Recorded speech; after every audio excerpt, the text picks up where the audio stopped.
Well, good morning, everybody. Welcome in and hello. I'm the mystery man until I can get my camera figured out here at Stivers Chrysler Dodge Jeep Ram. Had a crash about, I don't know, 30 seconds ago, but we're going to get it figured out. He's John Longshore. At least that's his left shoulder. Yeah. I'm Barry McKnight. John is at Stivers Chrysler Dodge Jeep Ram on Cobbs Ford Road in Prattville. I am actually in my home studio today because in about 3 hours, I'm going to be once again the name reader at the Troy University fall semester commencement. So beautiful. I have to get going right after the show ends and get my tie on and my suit and all that kind of stuff. They don't make me wear one of those mortarboard hats or the robes or anything like that. Good gracious. But that is our current situation. Let me go ahead and tell you this. Falcons win, late field goal. The Bucks choke off a 14-point lead. NBA played last night. There's college basketball tomorrow. Oh, you know, Barry, the NBA did play last night. More on that later. But the most momentous occasion between the end of the regular season and the bowl season and the NFL playoffs is upon us. Future schedules are out. That will absolutely and has absolutely dominated John's thought process ever since the middle of the day yesterday. Yeah, I'm going to get into that obviously today. A couple of things. It's well, first and foremost, go ahead. There was actually some scheduling news earlier in the day that actually caught me by surprise.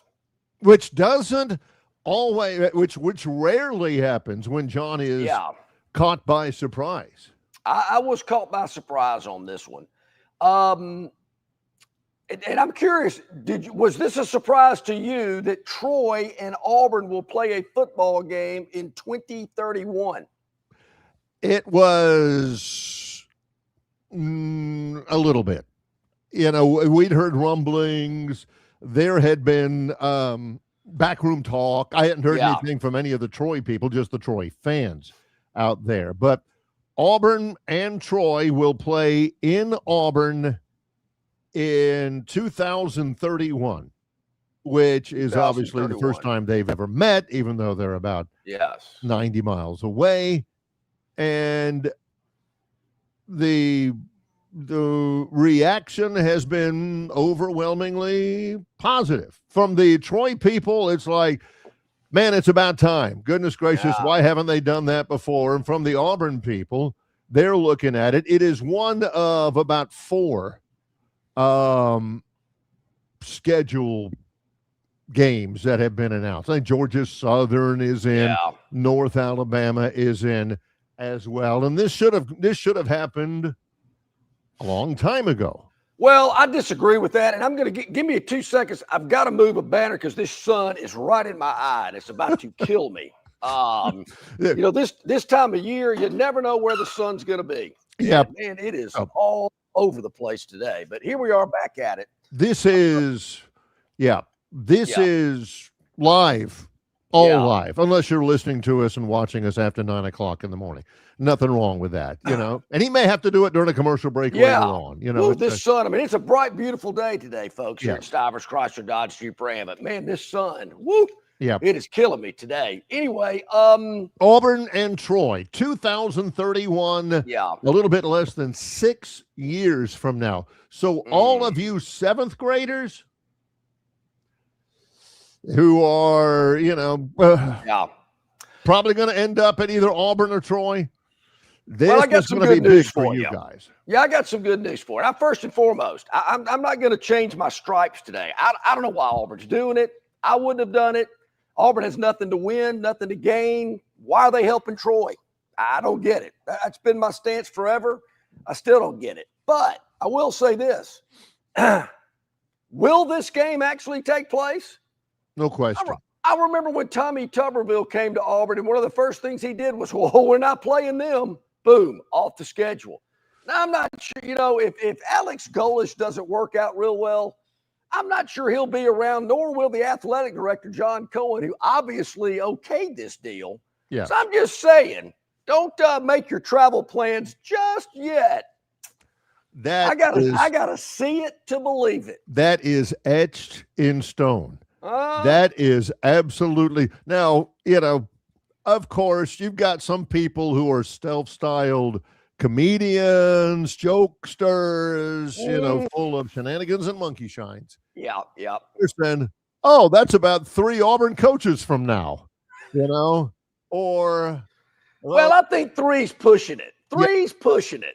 So I'm telling you, that's happening. And in this day and age, the rarity of getting a Power 5 non-conference thing will be limited to 1 per year. What was that year you were telling me about for Alabama where they played like Nebraska and Southern Cal and some other? It ain't never happening again. So you're going to be playing group of 5s. That was in the 70s. They played Nebraska, Missouri, Washington, and Southern Cal in the same season. Nothing like that is even close to be happening again. Played Washington and Nebraska on the road. And then, of course, in the 80s when I was in school, it was Ohio State, Penn State, Notre Dame, and Southern Cal. Southern Cal was a bowl game. But they played Ohio State in the kickoff classic, Penn State, Notre Dame, non-conference, Southern Cal in a bowl game. That was a pretty special year. Well, but I will say, no, I'm going to disagree with you, Barry, because I don't know if we'll be there by 2031, but when the big boy conference is around, that's all they're going to be playing. Big boy against big boy. All right. And I cannot wait. All right. Since you've evidently taken a blow to the head at some point this morning, I will let you go a little bit while you shake off the effects of that obvious concussion you must have suffered.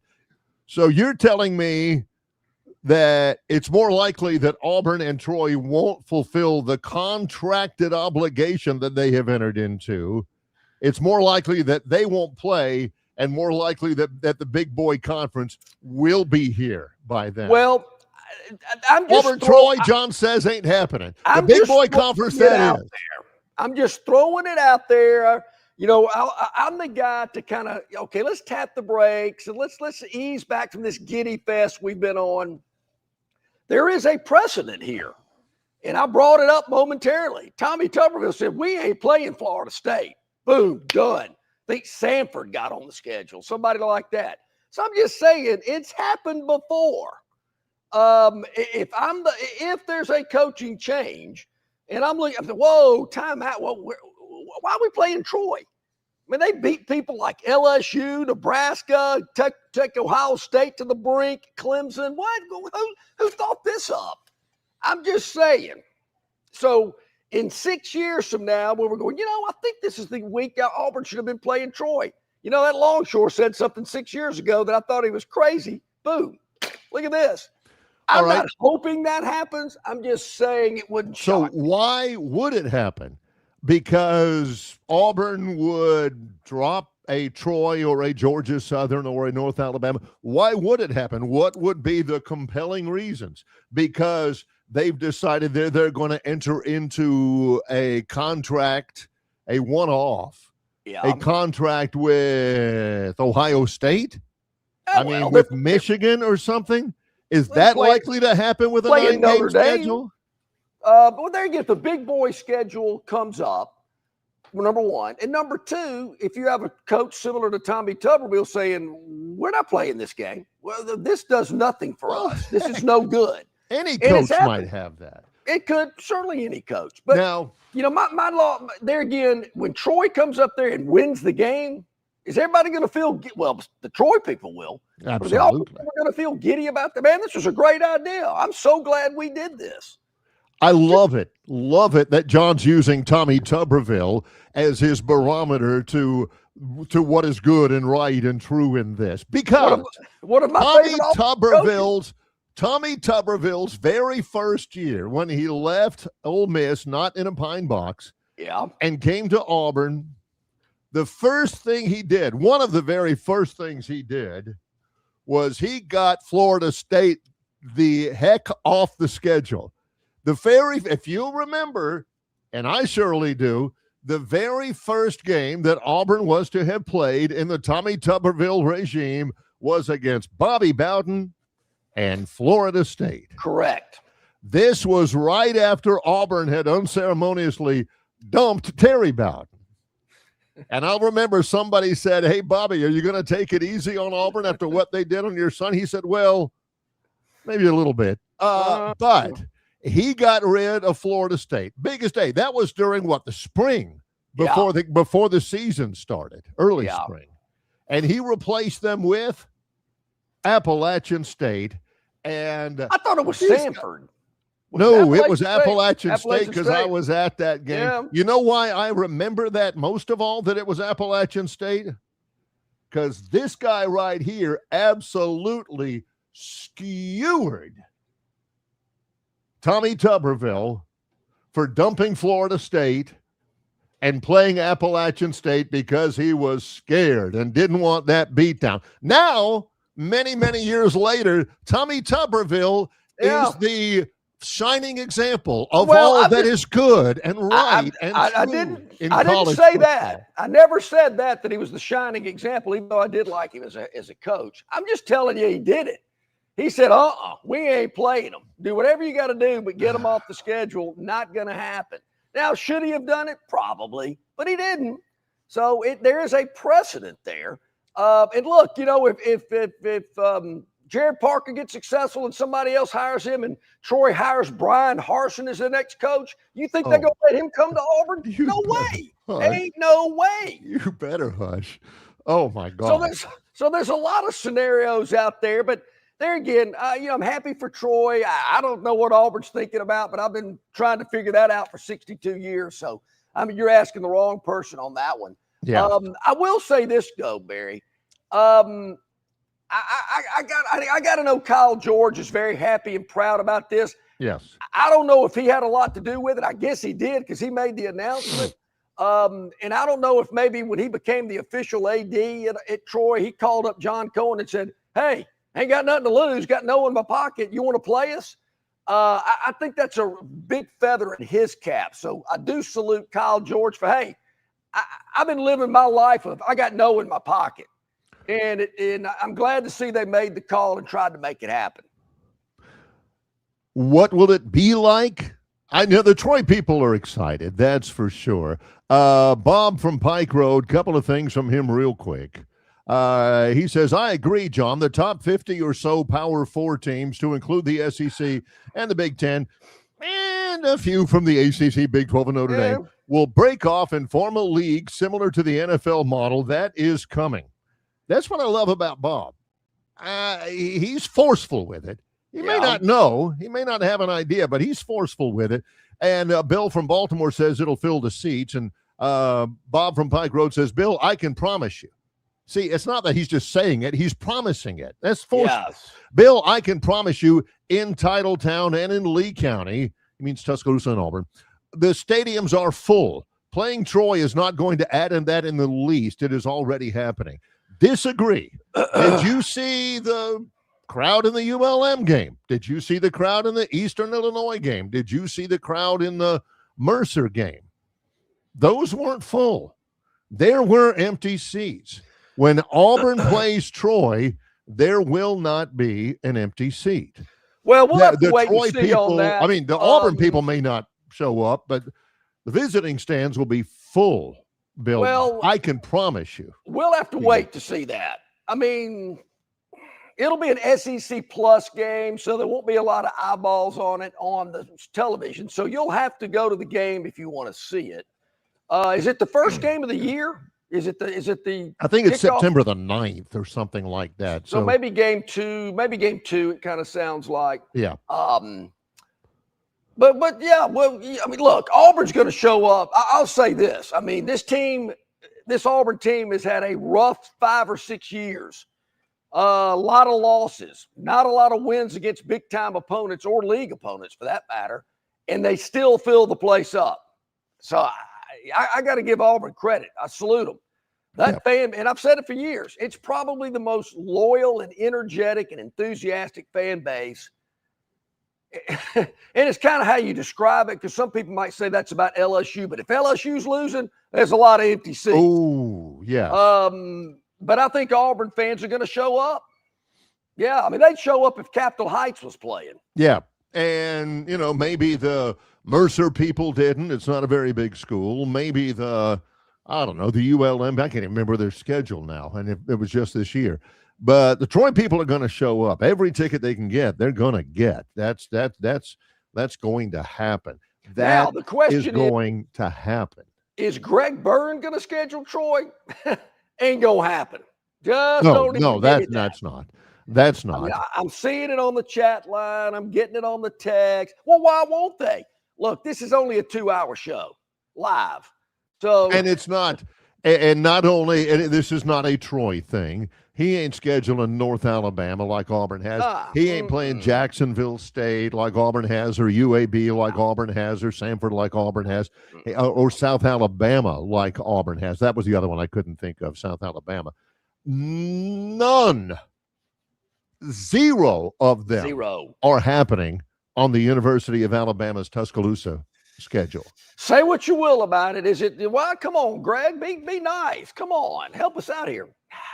I don't have the answer. I can just tell you it. Much better, much smarter, much more in keeping with history and tradition to schedule Eastern Illinois. Yeah, sure. Don't forget about UT Chattanooga. Kentucky. UT Chattanooga. Those are the ones to schedule. That's the thing to do. That's why we need the big boy conference, so every week's a big game. Everybody's playing big games every week. None of this type stuff. Now, I am here live at Stivers Chrysler Dodge Jeep Ram. It is the end of the year sales event going on while we speak. We got Christmas coming up. Obviously, they got the bows here to put on the hood of the car. If you want to have one of those beautiful Jeep lineups or one of the Dodge Ram pickups in the driveway on Christmas Day, they can hook that up for you. They've got the largest inventory. They're selling more Ram 1500s than anybody in Northwest Florida and Alabama. It's unbelievable here at Stivers, where they've got the incredible selection for you. And in 3 or 4, they're just trying to get off the lot. Every Ram 1500 is available at rock bottom prices, and the selection is phenomenal. The Jeep lineup, the Dodge lineup, the Chrysler lineup, it is all right here in Prattville, Alabama on Cobbs Ford Road, Stivers Chrysler Dodge Jeep Ram. For everybody on my exclusive, what does John call it? His executive VIP chat line, i.e. my phone. I'm telling you, John is a nice guy. I don't appreciate the profanity on my phone. I don't think what you suggested that he do is anatomically even possible. But I'm just saying he has a right to his opinion. That's true. Keep the profanity and all that to a minimum here on this. It's okay, folks. I've been taking it for over 30 years. He's been dishing it out, too. Will break my bones, but words will never hurt me. Hey, John from Wetumpka's coming to Stivers today to buy a truck. Way to go, John. We appreciate that. Come on over. See our friends here at Stivers, and they'll hook you up. And while as we go to break, this from Tobias, he says, I watched the schedule reveal. Good gosh, why? I watched the schedule reveal, and I came to one conclusion. The college football playoff will expand to 16 teams. In January, Tobias. Be looking out in January when that happens. We appreciate Tobias with the tease. Hey, for Tobias, the upcoming segment or two. You're right. Tough night for your Bucks. What's going on in Tampa? Well, we have got a lot to get to. Several special guests. No Phantoms Premium Ford today. Not today. But we do have a daily dog. No Lee Sterling today. Not today. Both of those are resuming next week for the Bowl Extravaganza. That's right. But we do have Ralph Michaels, Wager Talk in the Gold Sheet. We do have Theotis. Get ready. Get your fingers ready. Get your keyboard ready. You ready? Montgomery Mayor Stephen Reed will join us. Yes, he will. On the show. Top of hour number 2. Very big news in downtown, an area that could become a new convention center. We'll be talking to the mayor about that. He teased that about a year ago with us. And Theotis, I just said we'll have Ralph Michaels on.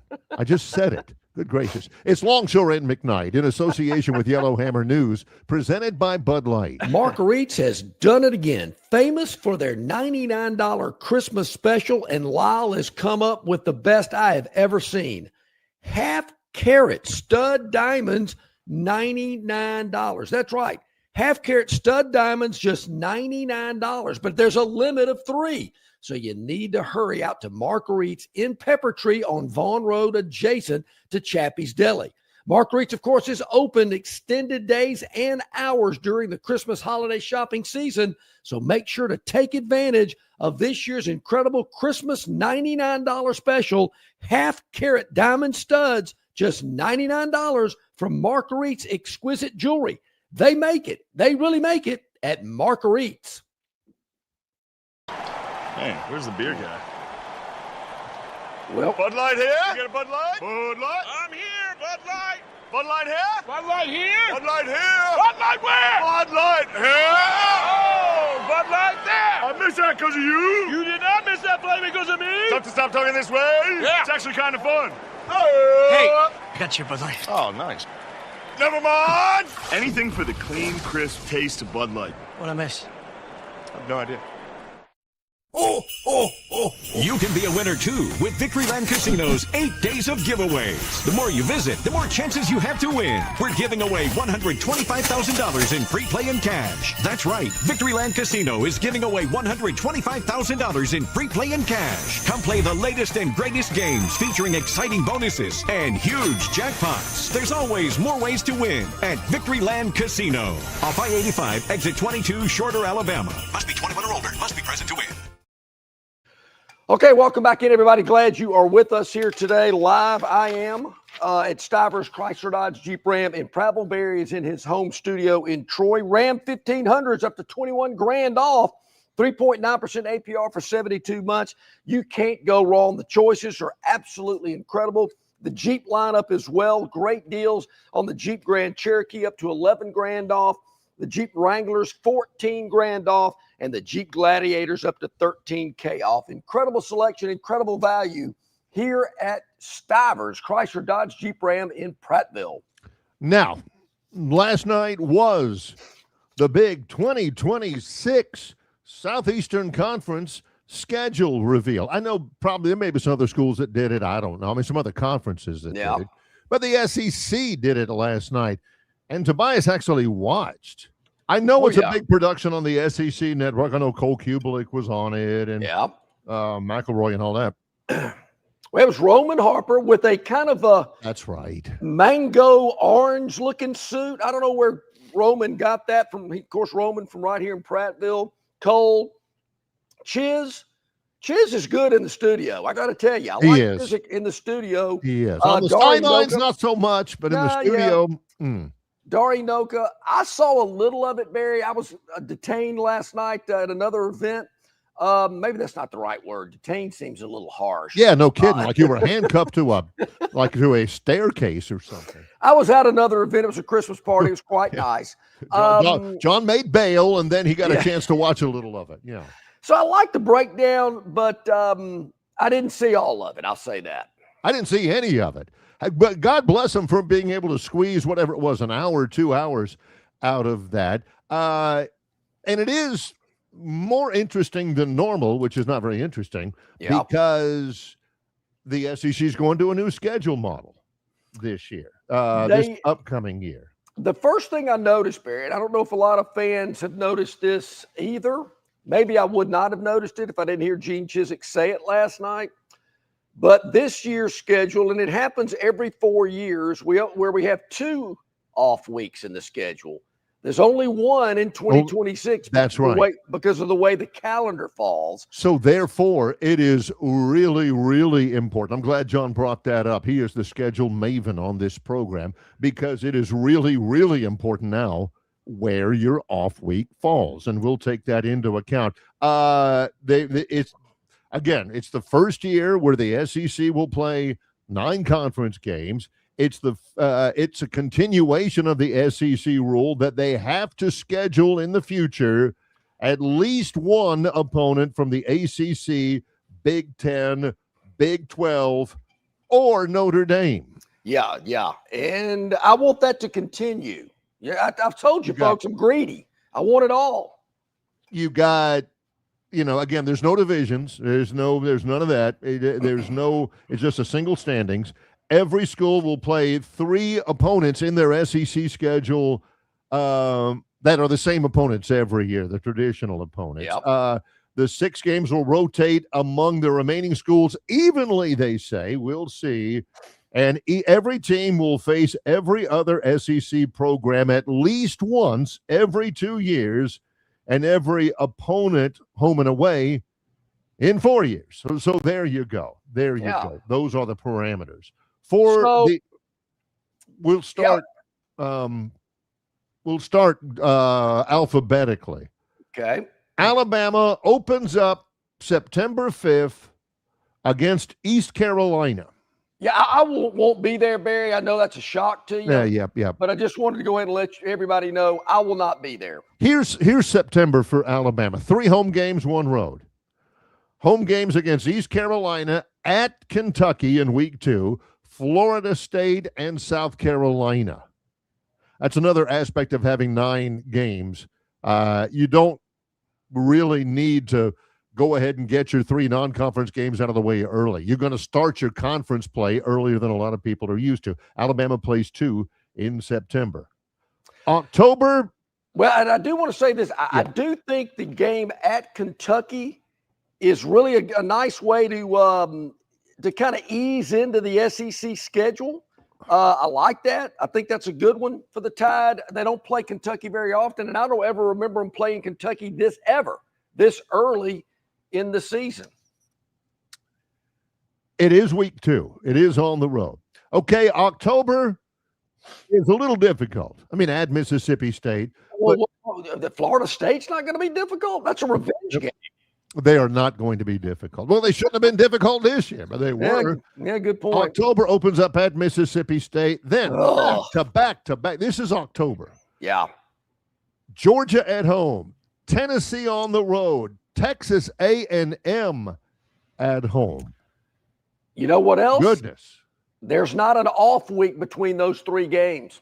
The off week comes on Halloween. They give them the off week so everybody can celebrate Nick Saban's birthday. Yeah. After Georgia, Tennessee, Texas A&M back to back to back. Oof. When they come back, at LSU, at Vanderbilt.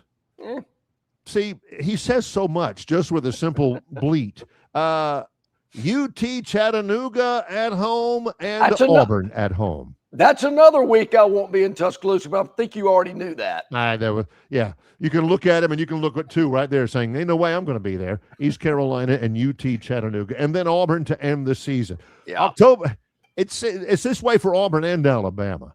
You get the kinks out in September. You crack your knuckles. You get loose. And then October is a challenge. Well, right? Bear, to me, it's interesting, and it's very similar to Alabama's schedule this year. We talked about it in the all off season. If they can get through the month of October, they might have a shot.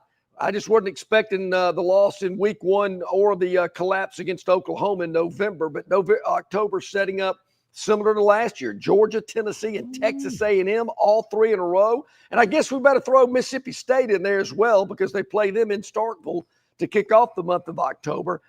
So really a tough run there, Barry, starting with South Carolina and ending with Texas A&M. 5 straight conference games. How many of those 5 conference teams will be ranked in the top 20 when Alabama plays them? 3. And three of those first 5. Those 3 are in a row. Yeah, Georgia, exactly. Tennessee, and A&M. Yeah, so that's not easy. It's like Chris the Bammer said, after seeing next year's schedule, the boring mayhead for Michigan. I will say this, Barry, if you're an Alabama season ticket holder and you've got Florida State, Georgia, Texas A&M, and Auburn at home, that's a pretty good value. Yeah, as opposed to the Auburn schedule, where Georgia and Alabama are on the road. So I know we're going in alphabetical order, but what do you say we jump over Arkansas and go ahead and go? I'm talking about Alabama and Auburn. I haven't pulled up the other ones yet. Auburn has a home game in Atlanta to open up. They're taking the cash and playing Baylor at Mercedes-Benz. It's the same kind of a deal. September it's not easy, but it's easier. Yeah. Baylor, all four of those games in September technically are home games. Baylor in Atlanta, Southern Miss, who has beaten Auburn in Auburn. I watched it with my own two eyes. Yeah. Florida and Vanderbilt. Okay. Yeah, When's the last time Florida's been to Jordan-Hare? Gosh, it's been forever. It used to be, again, one of the great rivalries. I remember it as a kid. Yeah, but I'm told. Yeah, I hear. Do you think Auburn stands a chance? I know what the record was this year. Auburn stands a chance of being favored in all four of those games when they're played? Vanderbilt without Pavia, Florida with a new coach. Yeah, they will. Okay. Right now, I will. I got to see what Florida does in weeks 1 and 2, but yes. I think so there's Auburn a chance, therefore, as John likes to say, that as September rolls out, tiger tails out of trunks, people's car horns will again be going. That's right. All that stuff, about to get a ball, face paint, all that kind of stuff at work. And then October rolls around. Yeah, similar to last year, Barry. I thought Auburn kidding. could be undefeated going into October. At Tennessee, open date. Huh. Auburn's open date comes 3 weeks before Alabama's does.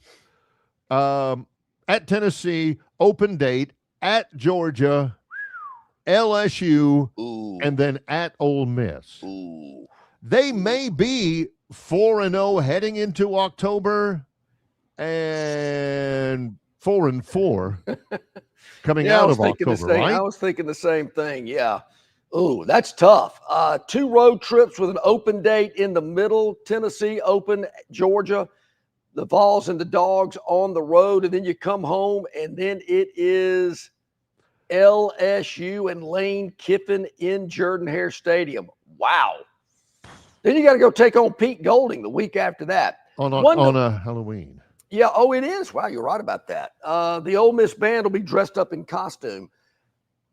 I'm not here to give John Cohen a lot of advice. If he would have called me about this Troy thing, I would have told him. I don't know if he'd have listened to me, but I would have certainly told him. But, John, let me tell you something that I told Mal Moore years and years ago. The late, great Mal Moore, former offensive coordinator at Alabama, athletic director at the Capstone. I said, Mal, you don't need to be scheduling Southern Miss. Don't even think about it. I know they're an easy out most of the time. You think they are. They don't ask for a lot of money. I get it. But Southern Miss can beat you. And you don't need to play them. And you know what? Mal, listen. Quit putting Southern Miss on the schedule. I'm telling you, John, you don't want any part of Southern Miss. Listen to you. Mal listened to John way back when, and the history of Alabama football was forever altered. All right, November. November is easier until the end. Yeah. Arkansas at home, at Mississippi State, home against Samford. Who they've played before. Yeah. And evidently John doesn't have too terrible of a problem with it, although. Really would. If you're asking me, no. No. Samford will have a new coach. Was Birmingham Southern not available? Oh, yeah, they don't have a team anymore. They don't have a school anymore. And then at Alabama, November 28th. So, Auburn fans, when you shell out your money to Auburn Ignited and all that kind of stuff, the Baylor game, you're going to have to pay. You don't get that as part of your season ticket package, I don't think. Your home games are in Jordan-Hare, Southern Miss, Florida, Vanderbilt. Vanderbilt is on September the 26th. And then a month later, you have LSU. Then Arkansas and Samford. Those are your home games. What's the best game out of that home schedule? LSU?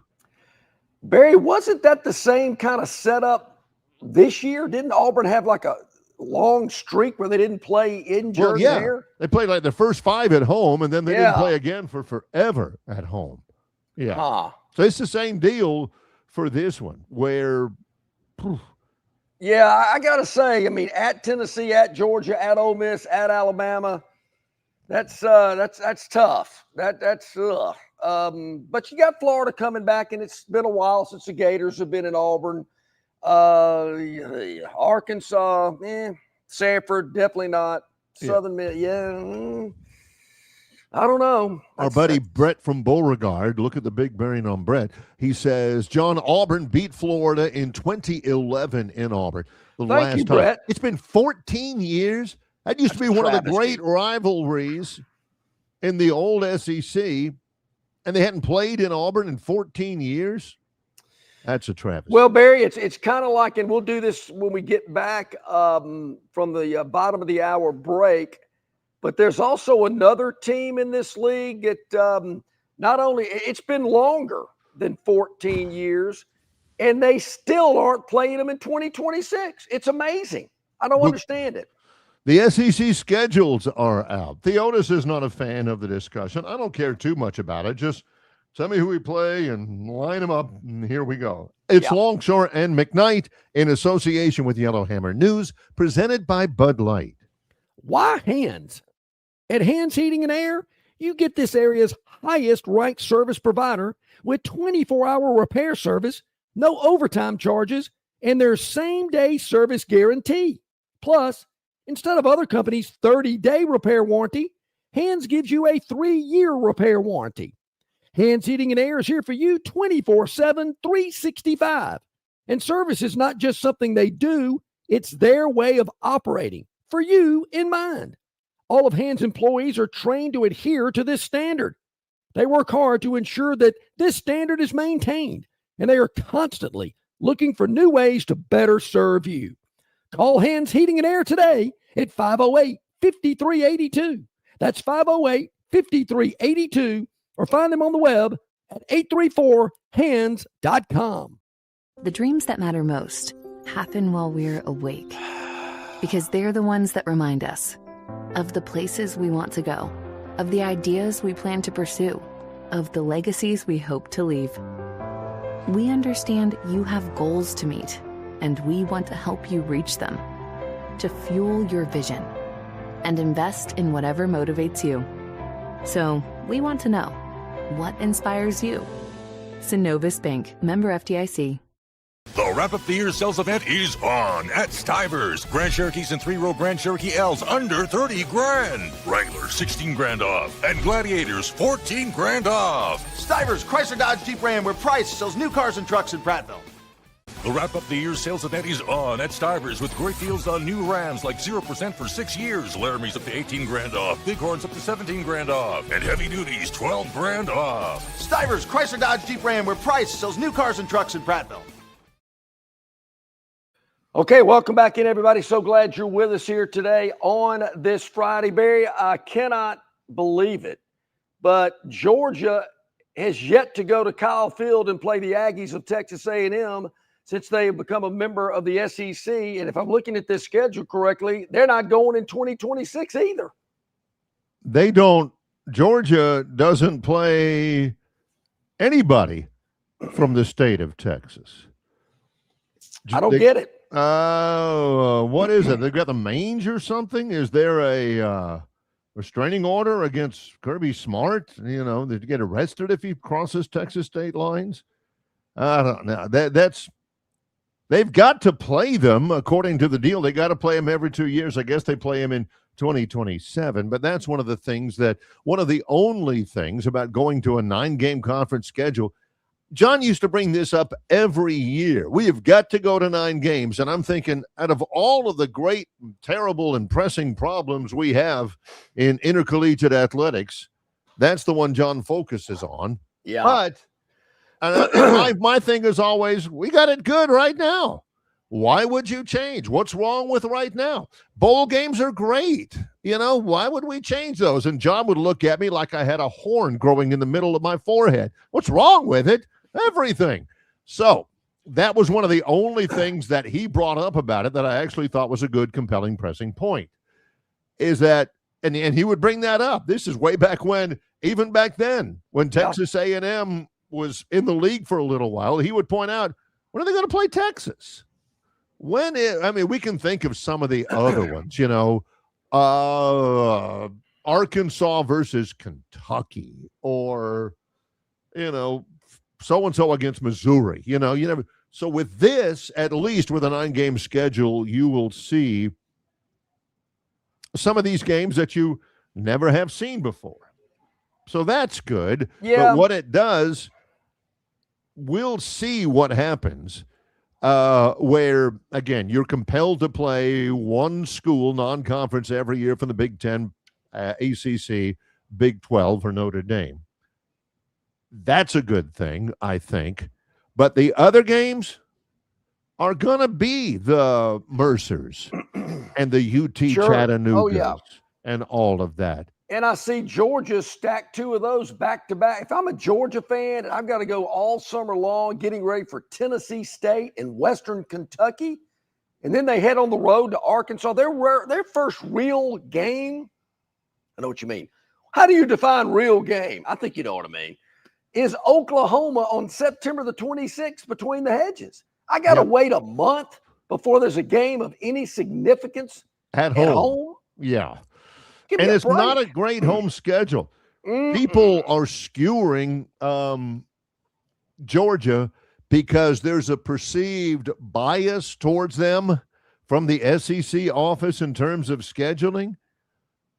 SEC office doesn't seem to care because they got to go to Alabama. They've got to go to Ole Miss. That's it as far as tough road games. Am I right? I mean, they play Florida, the stadium in Jacksonville. If anybody doesn't know, and I think I've said it enough, I'm a Jaguars fan.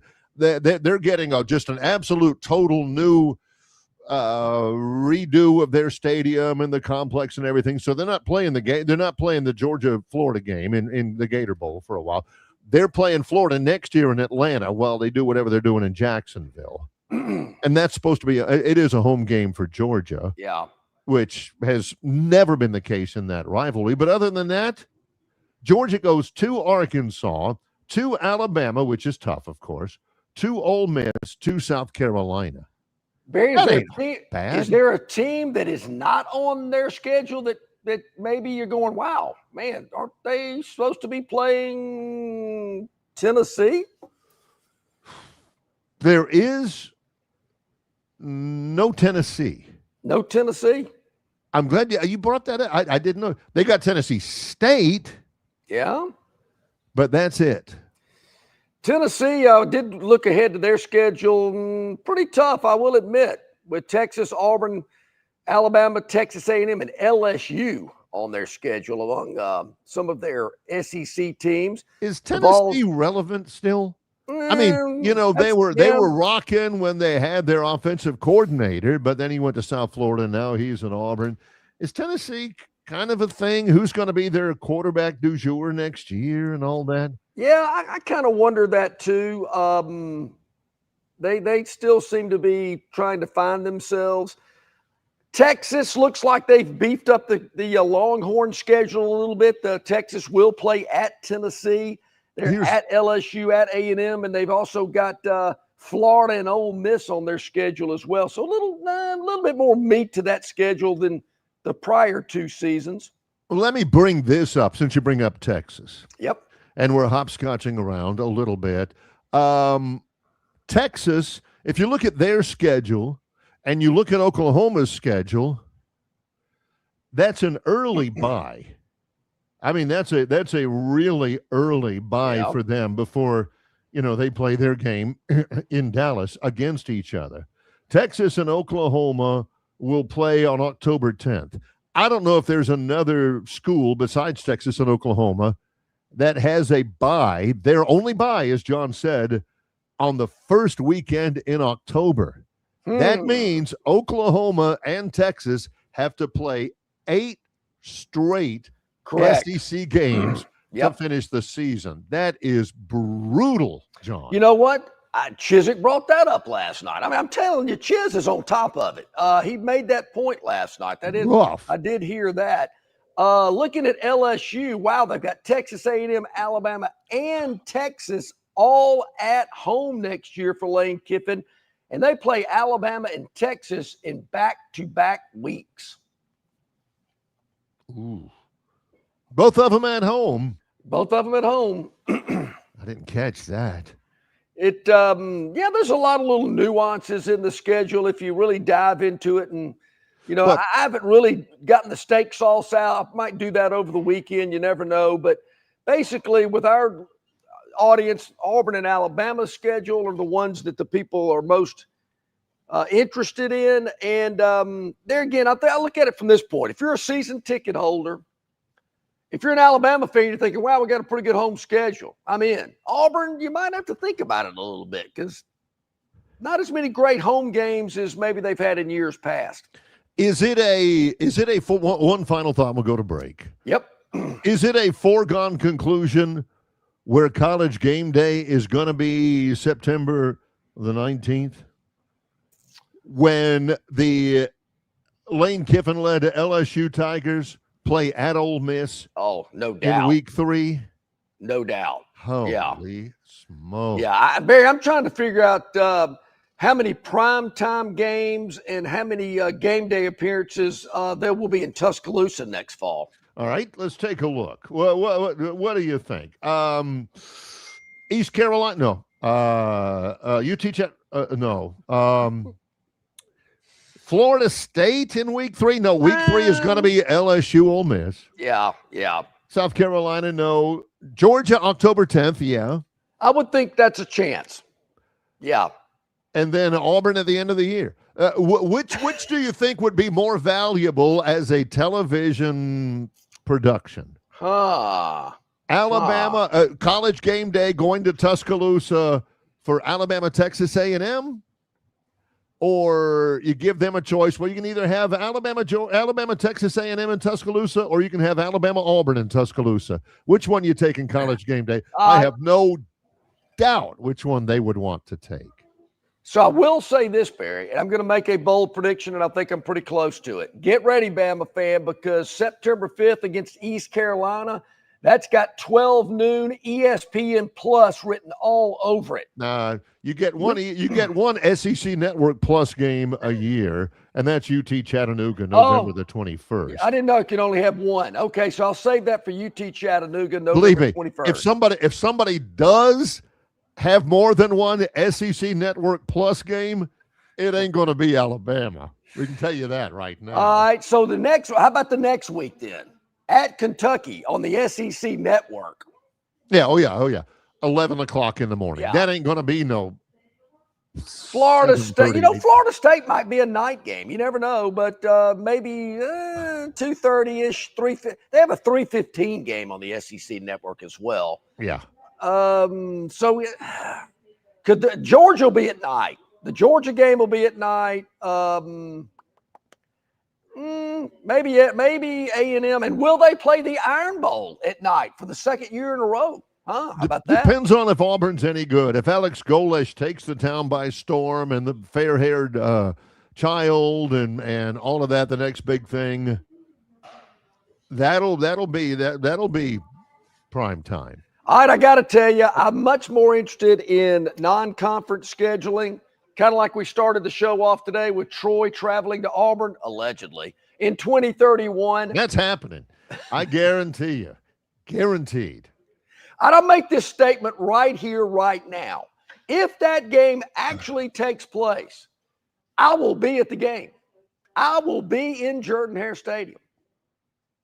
Because I feel like I owe it to both programs because I've been so critical about this, thinking, why are they doing it? I don't get it. So I feel like I owe it to both programs. So look, if you're going to be that opinionated about it, you need to be there. Yeah, if that happens, I will make sure you can sit with me in the booth, get your parking pass and the whole deal. Count on it. Yeah. 2031. I can't say that'll be my next trip to Jordan-Hare, but the odds are it probably will be. Now, this is probably a good point. Very perceptive from Bill from Baltimore. He says, he said, that means Auburn will win since John Hex is Troy. Yeah, right now, Dr. Jack Hawkins, Kyle George are going, Barry. Now, wait a minute. Please don't let him in because John is the kiss of death. That's only if I'm in Troy for a game. See, I've never seen Troy play on the road. Ask Neil Brown. whether or not it was a good idea to let John in for that South Alabama game the week after Troy beat LSU. Let me ask you this then. My plans have me inside Crampton Bowl on Tuesday night. Should I not show up? Heck, be there. Yeah, absolutely. Absolutely. I mean, they are playing away from Troy. Now, if I come in early, get the photo op with you and Lugs, and leave, does that count? If Troy doesn't win? Yeah, if you're not there at kickoff, doesn't count. Doesn't count. Okay. Let's take a break. Coming up in just a little bit, Montgomery Mayor Stephen Reed. John is at Stivers, Chrysler Dodge Jeep Ram on Cobbs Ford Road in Prattville. I am in Troy. It's Longshore and McKnight in association with Yellowhammer News, presented by Bud Light. Known by avid golfers as one of the most beautiful and challenging stops on the Robert Trent Jones Golf Trail, Cambrian Ridge in Greenville lies just 40 miles from Montgomery. It is well worth the ride for any golfer looking for 27 holes of jaw-dropping golf. The greens have been redesigned to accommodate the higher green speeds associated with their installation of the latest generation of ultra-dwarf Bermuda grass. Cambrian Ridge offers a fully stocked pro shop with all the latest equipment and apparel. Great food and beverages in the clubhouse can be enjoyed both before and after your round. Get your group together and hit the trail. Go to rtjgolf.com/Cambrian Ridge for tee times and more information. Welcome to the holidays. They're officially here. Time for tradition, family gatherings, meals, and the annual scramble of searching for those last-minute gifts. Speaking of gifts, this season Budweiser's got your back. Head to the store right now and look for our specials. Why go all over town looking for that perfect gift when Budweiser takes care of everyone in one convenient ice-cold package? When you stock up on Budweiser with our specials, you'll have plenty to share with your friends and family. They'll all appreciate that Budweiser's brewed the hard way and has been for 140 years. We use the finest barley, malt, and hops grown in Idaho and Germany. We don't take any shortcuts when we're brewing. That's our tradition. So make the most of your holidays. Stop by your local store now for our specials. Grab enough Budweiser for yourself, your friends, and your family. It's a new holiday tradition everyone can enjoy together. Enjoy responsibly. Anheuser-Busch Budweiser Beer, St. Louis, Missouri. The Destin Connection Seafood Market at 3750 Norman Bridge Road in Montgomery has the freshest seafood direct from the Gulf of America. I'm talking red snapper and grouper, all sizes of Gulf shrimp, jumbo lump crab meat and crab claws, Louisiana Bay oysters, and New Bedford scallops. They are a full-service seafood market and kitchen serving po' boys, dinners, and sandwiches. You know, many well-known restaurants in the river region purchase their seafood from the Destin Connection because they know it's the absolute best. Call ahead and your order will be ready for pickup. The Destin Connection Seafood Market, 3750 Norman Bridge Road. Call 288-4272. That's 288-4272. Okay, welcome back in, everybody. Glad you're with us here on this Friday. Big Friday here, the year-end sales event going on at Stivers, Chrysler, Dodge, Jeep, Ram. We certainly invite you to come out and see our friends here. Of course, so when it comes to the Ram 1500 truck, they've got more than anybody for you to choose from. It's amazing here. The largest volume Ram 1500 dealer in Northwest Florida and Alabama is right here in Prattville at Stivers, Chrysler, Dodge, Jeep, Ram. It isn't just two or three that they're trying to move off the lot. It is hundreds of Ram 1500s for you to choose from. Two-door, four-door, two-wheel drive, four-wheel drive, every trim package you can think of. They've got it for you right here. Also an extensive lineup from the Jeep family of vehicles, also the Chrysler and Dodge. They're loaded here at Stivers, and you're going to get the absolute lowest prices. Price sells cars. That's why you see so many Stivers stickers on the back of vehicles, license plate on the front, because there's so many satisfied customers that have purchased their vehicles here at Stivers. Our friend John from Wetumpka heading to Stivers today to check out the vehicles here. He's in the market. He knew where to come. John, you're a smart man. He has done it before. He has been a Stivers customer. If you want examples of faithful, loyal Stivers customers, you're looking at two of them right here for years and years at Stivers, Chrysler, Dodge, Jeep, Ram, Cobbs Ford Road in Prattville. That's where John is right now. Talking a little scheduling, John doesn't believe that Troy-Auburn game in 2031 is going to take place. And count on it. Etched in stone in big marble tablets right there. Yeah, Tobias. I like to define it this way. Am I willing to bet money this game actually gets played? Yep. First of all, Daniel, he says, let's hope we all make it to 2031 to watch Auburn and Troy finally play that game.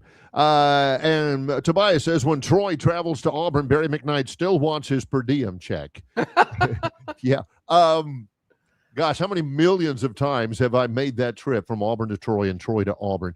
I know every blade of grass on that trip. And I got to tell you, in terms of, wanting your per diem check and filling it out, that's, how do I say this, John? John Longshore and I, in terms of expense reports and per diems and reimbursements, we learned at the foot of a master early in our career. I used to take a creative writing class every year in high school because I'd always get an easy A in it. Yeah. I thought I was pretty good at creative writing until I saw a few of the expense reports filled out early in our career together by a co-employee of ours. Yeah, and I learned too from that. Yeah, I believe me, I've taken that knowledge and used it to my advantage. Cannot lie. Got to tell you the truth. Got to come clean. As somebody who has not taken advantage of the system, but used the rules as presented to him to his advantage. Correct. That's not unethical when you look at it that way. All right, these are the rules. Okay, let me look at the rules. Let me read them. Let me inspect them and see how I can best live within those rules. Yes. To my best personal benefit. Barry, it's similar to what President Trump said during a debate when he said, hey, y'all wrote the tax rules. I'm just using them to my benefit. That's exactly right. If you don't want me to do it, pass a law against it. Yeah, sure. Yeah. So, Barry, I'm curious to get your thoughts about this. This has been kind of bandied around. A lot of people asked me about it last night. Your feeling about Kalen DeBoer and Michigan. Michigan's interested. There's nothing wrong with that. He's a very good coach.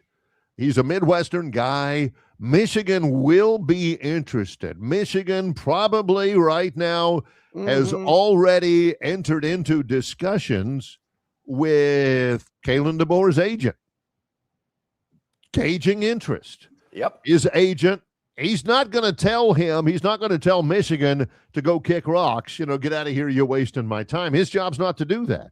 His job is to go back to his client and say, this is what their offer is. This is what they want. This is what they're expecting of you. And this is what they're willing to offer in compensation. What do you want me to do? And maybe Kalen asks for his advice and all that, but that's it. Michigan is coming to Kalen DeBoer. I feel confident in that. Is Kalen DeBoer going to be interested? That's the big question.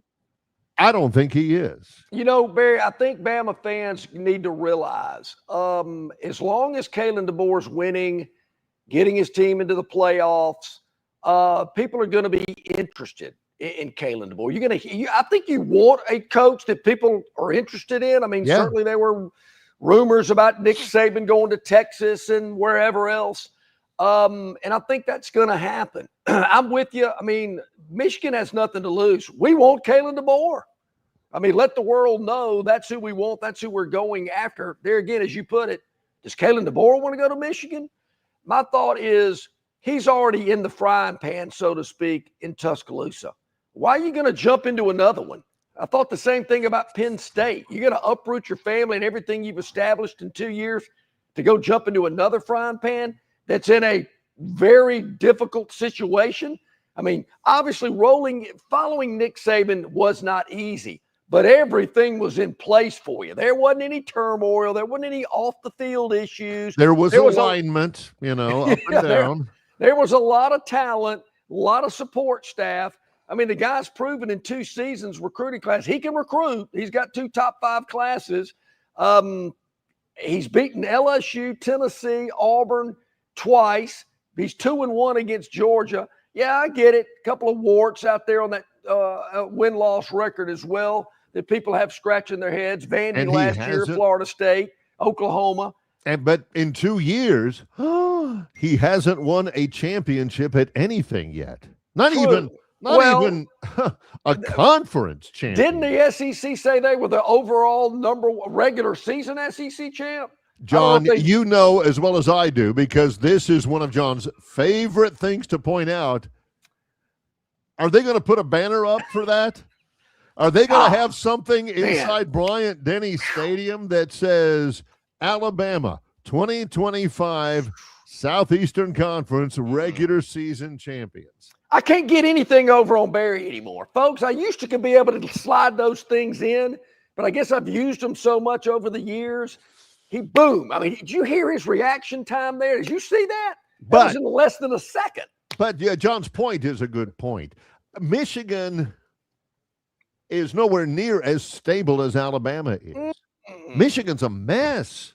Yes. John, why? Unless it's just for money, and he doesn't seem like he's driven by money 100%.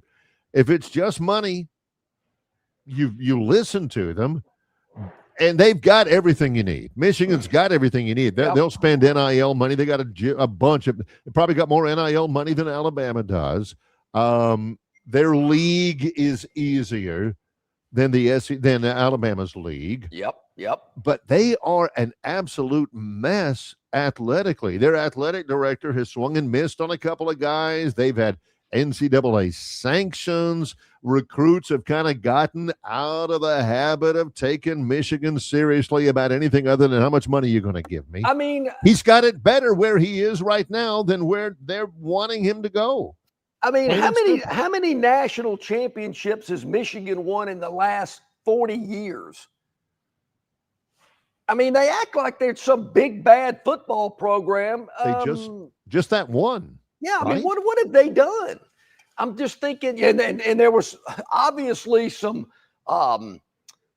gray clouds around that national championship and some turmoil about how that happened. But that actually resulted in sanctions. That actually resulted in NCAA action against them and their coaching staff.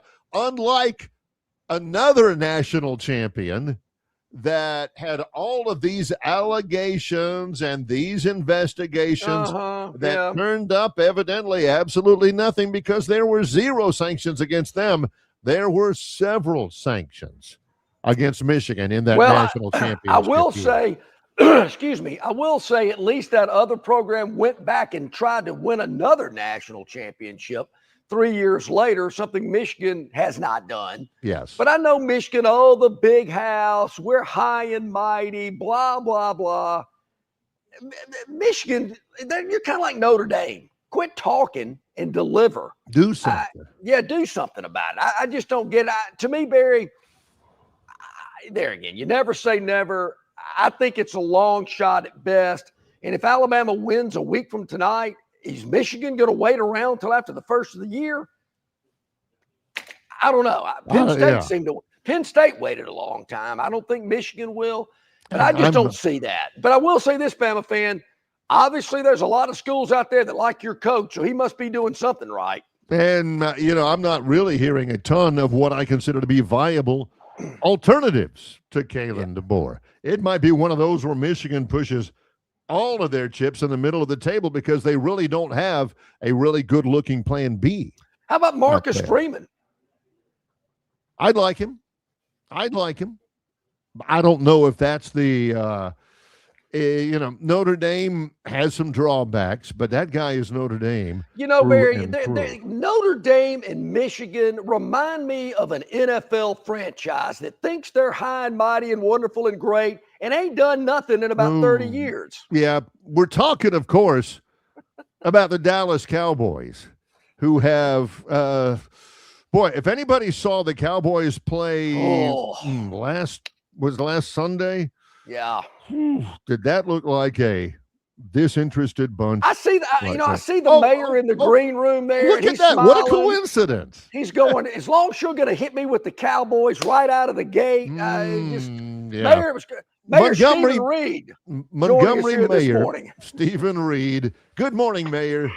Good morning, guys. You know, if I wanted to be treated like that, I go on next door, and I see just how all the Debbie Downers there think how bad I'm doing. I mean, I know where to get treatment like that, just right out the gate.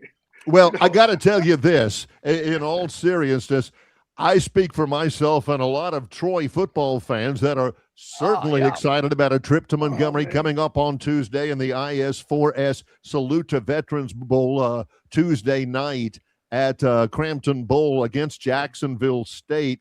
What a major positive impact that bowl has had on Montgomery and getting the word out to a national TV audience every year, Mayor. Hey, Barry, you know, and John, you guys can appreciate this. When I was hoping that Troy would win, to be honest, and win their conference. But you know, in the back of my mind, I just kept thinking about Johnny Williams. And all I could think about was Johnny. So, you know, it sure wouldn't be a bad thing if we got Troy here for the bowl game. And sure enough, I think Johnny in some ways may have been helping us out a little bit. So. That was good, man, for us to get that draw and have Jacksonville State. I know I keep got to get that right these days. To have them down here, man, is great for the Veterans Bowl. And it's great for the city and the community. I'm excited about it, and I'm excited, you know, just to see, you know, two great in-state programs play right here. And to be honest, guys, it's something that, you know, we would like to see. On an ongoing basis, really on an annual basis, for some of those teams to play, whether it be at the Troy level. We know that's going to be kind of tough, but you know, even maybe that Sanford level and some of those other in-state schools that are playing across the country, we love for them to be playing here in the bowl once a year. And Mayor, of course, it'll be a showcase because it's the only game in town, so to speak, the national TV audience on ESPN on Tuesday night. It's a great way to showcase the city. Oh, listen, it's great, you know, for all the volunteers and all the sponsors and the Central Alabama Sports Commission. John, I know you're a part of that. I appreciate your work there. It's great. You know, it's a great opportunity for us to have the college football airways to ourselves. Now, you know, be a little selfish. I wish we had been that 6 o'clock slot, but you know, I know how these things go now. And so, you know, you take what ESPN gives you and you make the best out of it. And I think we're going to have a great crowd, and I think we'll have a great, you know, product to showcase with the city and all the different things we've had going on around here, and some of the things that, you know, we're going to be announcing. Part of that was, you know, the announcement of the purchase of the advertiser property for the expansion of the convention center, and which will include a downtown arena in that. So, you know, for us, that's big because that's sports tourism.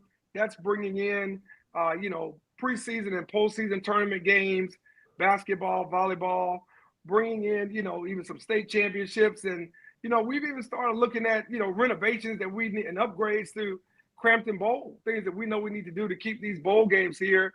And to maybe even get, you know, the high school championship classics here, the state championship games here as well. So all of that is kind of a part of what we're doing, and to have Troy and Jacksonville State be a part of on Tuesday is going to be fantastic. We want everybody to come out and enjoy. I know it's easy to do at home, but we want you to come out and get that big game feel right here in the city of Montgomery. Mayor, you mentioned a year or so ago about your desire to want a convention center in downtown Montgomery. When I first heard the news about the purchase of the old advertiser building, that's the first thing I thought of. Of course, it kind of leaked out that that's the direction that you'd like to go. Can you get into more detail about, you know, what you're thinking about in terms of cost and size and what type of structure you're looking at? Yeah, you know, I appreciate that. You know, I talked with Dr. David Bronner, who's the CEO of the Retirement Systems of Alabama, and Mayor Bobby Bryant, who were a big part of two major projects in the mid-2000s, and that was, you know, Riverwalk Stadium, getting the Biscuits here, and then expanding the Civic Center to what we now know as a convention center and building a renaissance. And so we've been talking about that and getting their kind of advice and guidance on kind of how to do this thing. And one of the things we learned a few years ago was that we were losing convention business and conference business because we just didn't have enough floor space. And we couldn't compete with Savannah. We couldn't compete with some of the other cities in our region the way we wanted to. And much like you guys talk about, and we all talk about with colleges and, their sports facilities and basketball arenas and all the things, their stadiums, people want amenities. People want luxury. They want technology. And that's from your conference attendees, and that's from people who want to come play sports, whether it be indoor volleyball or pickleball or anything else. They want to be able to do that. And so we knew that we had to expand the convention center, really double the size of the space that we would have, but we didn't want to do it on the cheap. We wanted to do it when, our finances were in great shape, and they are right now, the best they've been in decades. And we wanted to do it when the markets were favorable. And we feel like they're about as favorable as they're probably going to get over the next year or two in order for us to get this done. So where this puts us, John and Barry, is it allows us now to maybe take those conferences that we're probably capped at about 5,000 attendees. Now we can go up to a 10,000 attendee conference. That's more money for our restaurants downtown. That's more money coming into the airport, coming into our breakfast places, our coffee shops, other small businesses. And it will also propel us to build another hotel downtown. But where it really puts us, that I'm excited about, is it puts us in the game with the type of facility that we can have a 6,000 to 8,000 seat arena that will allow us to compete for postseason basketball tournaments, women's basketball at the collegiate level. It'll allow us to compete for women's NBA preseason games, men's NBA preseason, postseason men's games. Right now, that threshold is coming down on that attendance, and it'll allow us from our side to go after SWAC tournament games and things along those lines that we want to see here. So we envision this being a year-round entity that we can also bring in tier one country music, pop, R&B, hip-hop, gospel artists that we currently can't get right now between partnerships with either Ticketmaster or Live Nation. And that puts us in a totally different ball game for the city of Montgomery and really for the river region. Some of those people are going to spill out into Prattville. They're going to stay in Wetumpka and Millbrook, and that's fine. It's going to bring more into our region, and it'll allow us now to compete a little bit better with some of our surrounding cities. Well, you know where my tastes and my favorites lie. You bring Albie Shore in concert in downtown Montgomery. I'm talking about, man. I can see Barry out there, lip singing to Rescue Me. You got that right. Early, I guess it's been a little bit less than 2 weeks ago. It was the 1st of December. You've always been accessible to the media. You had a media briefing to begin December. And, you were talking a moment ago about how the city's finances are the best they've been in a long time. You also gave an update on crime numbers, and the crime numbers seem to be getting, I don't say better, but the crime numbers seem to be getting lower. Yeah, I agree. I think that's a great way to put it. I think that for us, any crime incident, any homicide is one too many. You can never, get used to that. When Chief calls me at 2 or 3 a.m. in the morning, whatever time he calls and that something happens, you never get used to that. It can be a domestic incident. It can be something that's drug related. It doesn't matter. It's a life loss, and it's somebody that's hurting in your community and somebody that's going to be impacted by that trauma. But for us, we do look at, how we can improve things over time. And when we talk to other cities that have seen the numbers, improve over the last several years, they've all said, hey, just don't try to do it overnight because you're not going to get it done overnight. It's not going to get fixed overnight. You want to make sure your numbers are going in the right direction. And you want to make sure that you're partnering with your law enforcement, with your community groups, with your faith leaders. And you want to do those things that are making your community safer. And so we've got much better crime numbers year over year, and certainly going back 2 years than where we were in 2023 at this time. So we are proud, but we're no way comfortable or complacent with that. But it is to say that the trend line is going in the right direction. And it's also, John and Barry, to thank those people, who don't get on TV, who don't get on social media, who we know are doing work in creases and crevices and places, man. And they're having some conversations with people that, hey, they're not going to let the sheriff or the mayor or anybody in. But they'll talk to certain, credible sources that they believe in. And it's also to thank them to let them know that, hey, your work is making a difference too. Those conversations you're having to try to reroute somebody from retaliating and doing something that they feel in the moment they need to respond to is helping us. So between that and then investing on the proactive side, it's helping us a lot. The numbers show that, but the numbers are not where we want to be by any stretch of the imagination. We want to get those numbers, down to zero if I could.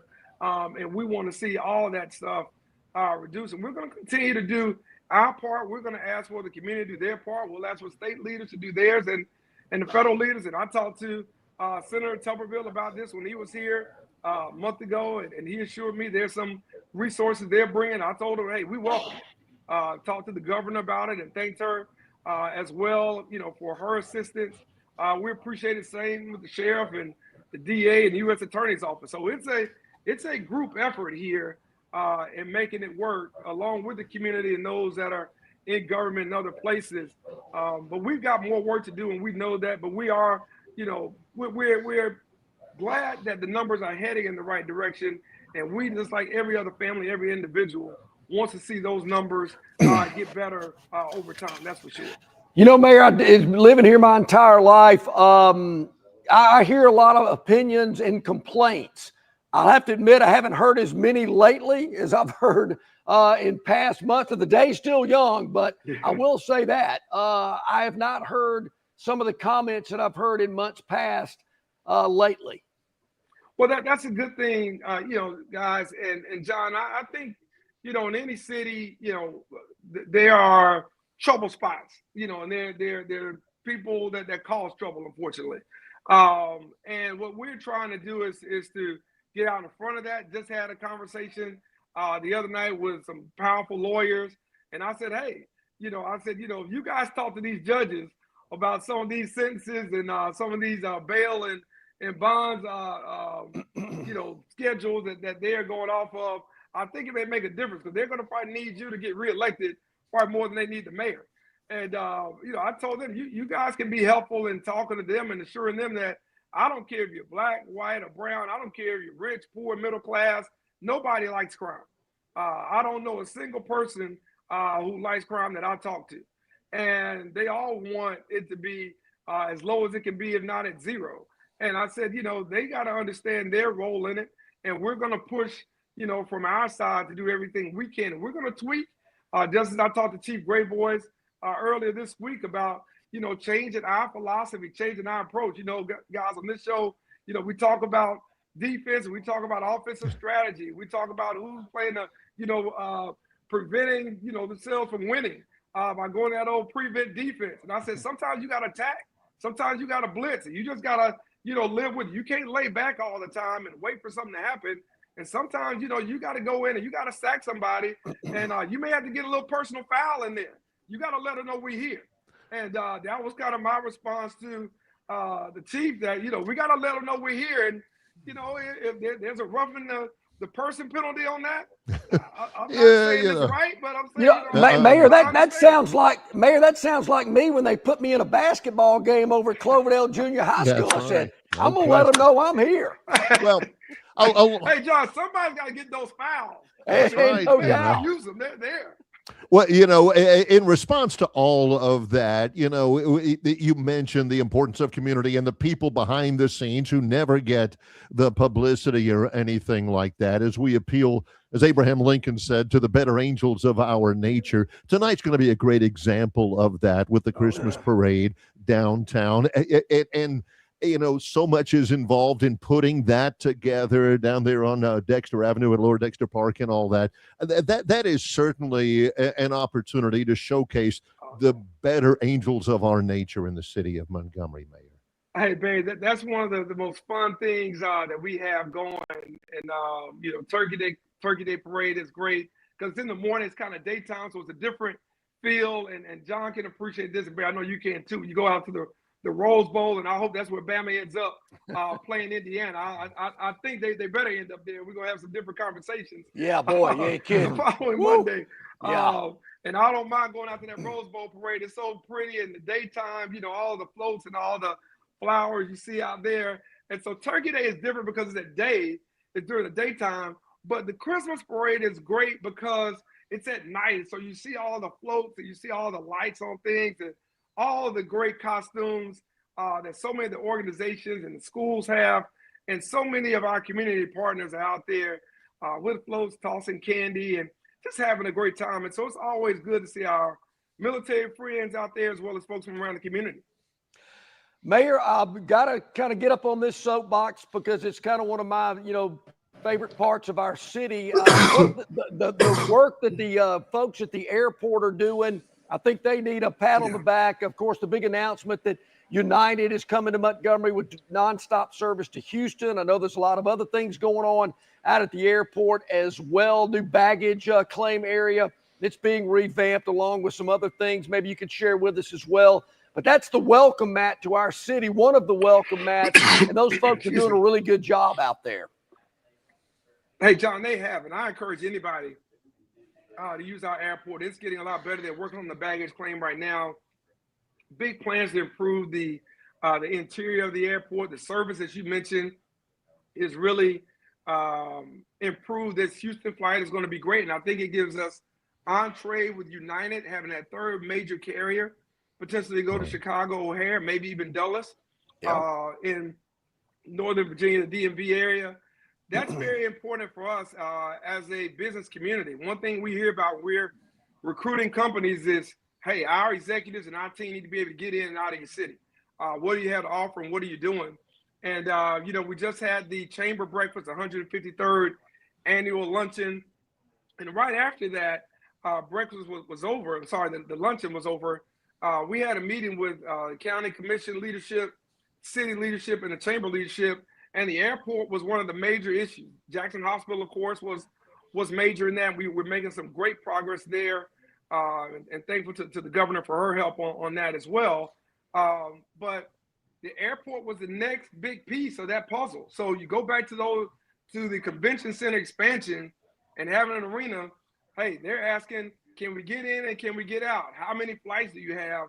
So to see everybody on that airport authority, I think, really moving forward and really pushing to expand the reach and to see the city and county looking at how we can support is very, very important. And that brings not only, frequency for personal travel that you want to go to Orlando, you want to go somewhere else with your family, but it opens up a lot more doors for us on the business front and for the economic development front.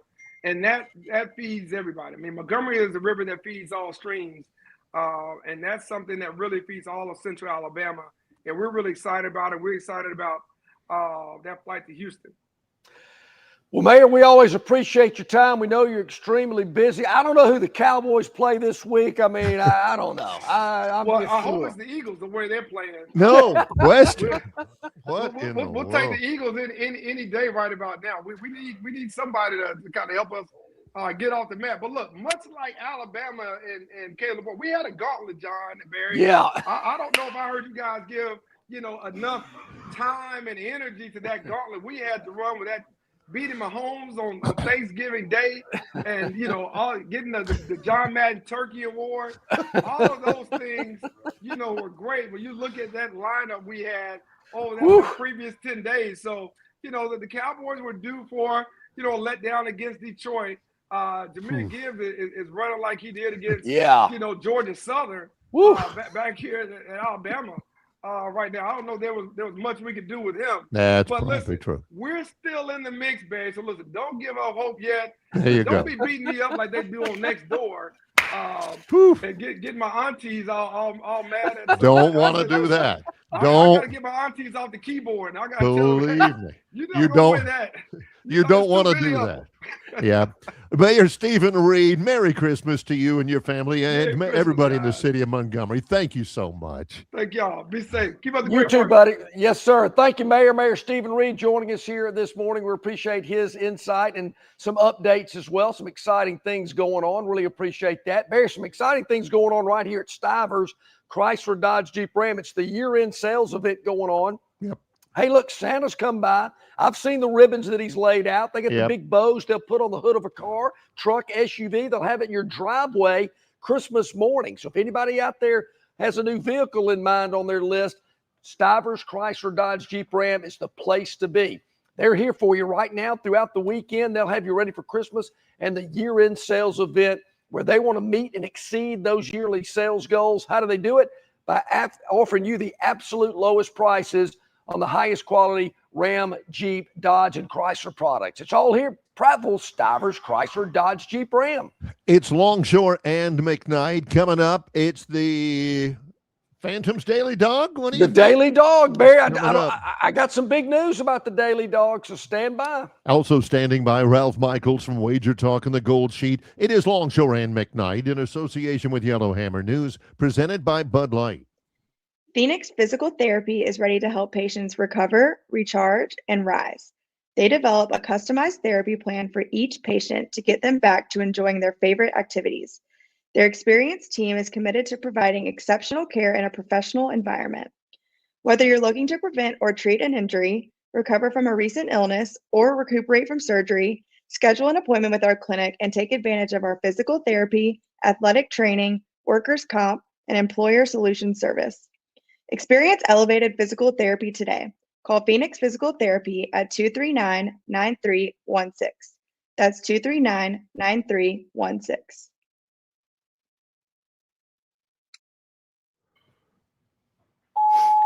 Hey, bro, weirdest thing is happening at the game. This guy sitting next to me says, "You're our good luck charm." Every time I crack a Bud Light, we score a touchdown. Now his entire family wants to buy me Bud Lights. I think I'm some kind of a football prophet. Talk soon. The team needs me. Anything for Bud Light, the official beer sponsor of the NFL. Stock up today. Enjoy responsibly. Copyright 2025 Anheuser-Busch Bud Light Beer, St. Louis, Missouri. Jim Massey's Cleaners and Laundry is an Alabama-based, family-owned and operated business that specializes in dry cleaning and laundry, serving the River region since 1941. There are 12 convenient locations across the River region. Find one close to you or call 481-1911 for free pickup and delivery. For 83 years, Central Alabama has trusted Jim Massey's Cleaners and Laundry. You should too. Okay, welcome back in, everybody. Glad you are with us here on this Friday, December the 12th. A lot going on, but as Barry mentioned earlier, no Phantom 4 this week. We got Army-Navy, big game. Got the NFL. But next Friday, I'm telling you, we're going to be coming back with the big Phantom 4. So just tap the brakes. But we do have a little treat for you. Oh, Barry, I don't know if you've been keeping score. We don't like to toot our own horn, pat ourselves on the back, raise the roof, because, it's what have you done for me lately? And really, hey, yesterday was great, but we're worried about today. I will say this, though. If you have been keeping score at home, you will notice that the Phantom's Daily Dog has hit 8 straight. Last night, another winner in the Phantom's Daily Dog. Now, some people cleared their throat. They were wow, Phantom, really? You're going there? We had the Milwaukee Bucks at home catching 9.5. You know who won the game outright? It has been kind of a rough go for the Bucks, with their star player, rumors that he's wanting to get out. They came in like 5 games under 500. That's true. They're playing the Celtics. Yeah. And what was the line? 5.5? 9.5. Oh, I'm looking. I got to get my glasses on. 9.5. Yeah. And the Phantom said they may not win it. They might, but they may not. But that 9.5 is way too much. Can I give the final score? I know you're a humble Please, man. go right ahead. Go right ahead. Bucks 116, Celtics 101. Not only did they cover, not only did they win the game outright, true, they won it by 15. Yeah. I got to admit, I didn't see that coming. But we'll take it as the Milwaukee Bucks 116-109 over the Boston Celtics. The Phantom's daily dog was a winner. So, as I mentioned, what have you done for me lately? Yeah, whatever, Phantom. 8 in a row, sure, fine. Give me another one. Give me another one. Feed me. Okay. Since it is Friday and it is a weekend, and we won't see you again until Monday morning, which is, a little depressing. Depressing, but it is what it is. Barry, we're going to Sunday for the Daily Dog today. We're going to extend this over the weekend. There again, we're looking for the best value. Sure. We're going to the National Football League in a game that kicks off at 12 noon. And I know what you're saying. Got to be two crappy teams that aren't any good. They're the ones that play at noon. Not always the case. Are you going to Foxborough? That's a good guess because I did look at that one. Barry, we are going to, I don't even know if it's called this anymore, Arrowhead Stadium in Kansas City, Missouri. All right. Noontime start, rare noontime start for the Chiefs and the Chargers. Who the LA's coming off a Monday night win in a game people didn't think they would win. They did outright. Phantom had them, if you remember that. Had the Chargers on Monday night. Barry, we're going to go to this game because the chilly temperatures, going to be a little frigid there in Kansas City. Early start, maybe not awake. And I'm not sure both these offenses are clicking at 100%. I think San Diego, their quarterback's got a little injury issue he's dealing with. Everybody knows he means Los Angeles. Don't come at us. Oh, yeah. I still think they're San Diego. I still wish they were there, actually. I miss them back at Jack Murphy Stadium. But, Kansas City, I think these guys are getting old. I mean, they're just not the KC of old. Now, I don't really care who wins the game, so I think you know where I'm headed here. But I'm telling you, this total of 41.5, it's going under. Oh, that's way. Okay. So we like under 41.5 Sunday. Chargers at Chiefs.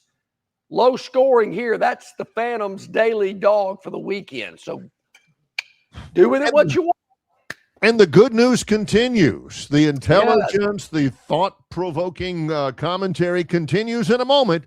Ralph Michaels from Wager Talk and the Gold Sheet is next with Longshore and McKnight. John is at Stivers Chrysler Dodge Jeep Ram, Cobbs Ford Road in Prattville. It's Longshore and McKnight in association with Yellowhammer News, presented by Bud Light.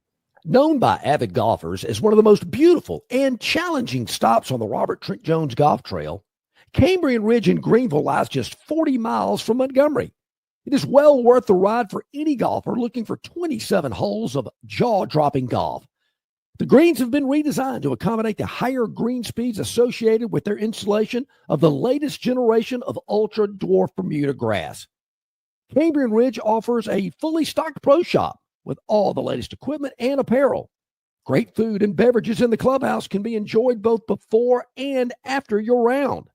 Get your group together and hit the trail. Go to rtjgolf.com/Cambrian Ridge for tee times and more information. Get your coolers ready because we have big news. Superior is now alcohol-free. Michelob Ultra Zero. Zero alcohol, ultra smooth taste, just 29 calories. Hear that? That's the sound of a game changing. Stay in the game with Michelob Ultra Zero. Enjoy responsibly. Copyright 2025. Anheuser-Busch Michelob Ultra Zero. Alcohol-free malt beverage, St. Louis, Missouri. 29 calories, 6.5 grams carbohydrates. Less than 1 gram protein and 0 grams fat per 12 fluid ounces. All guests of Longshore McKnight appear on the City of Montgomery guest hotline.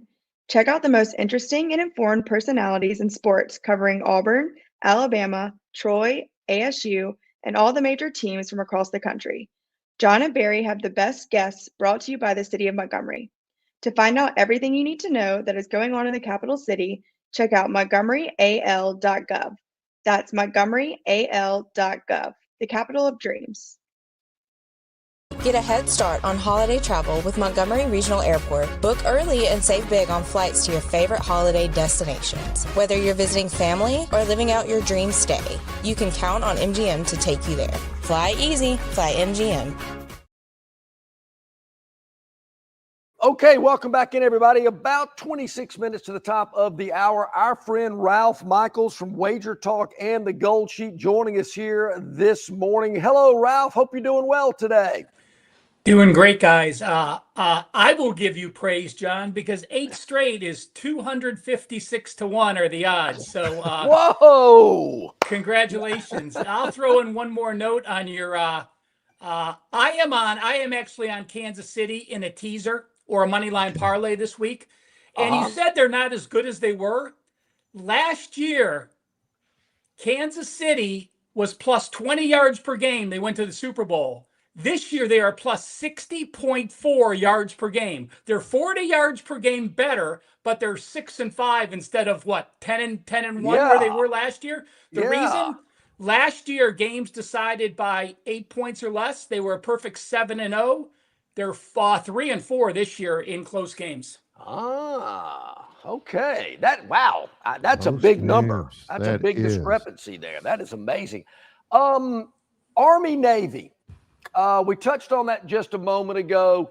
Do you find handicapping service academies any different or more difficult than any other type of game? Or easier?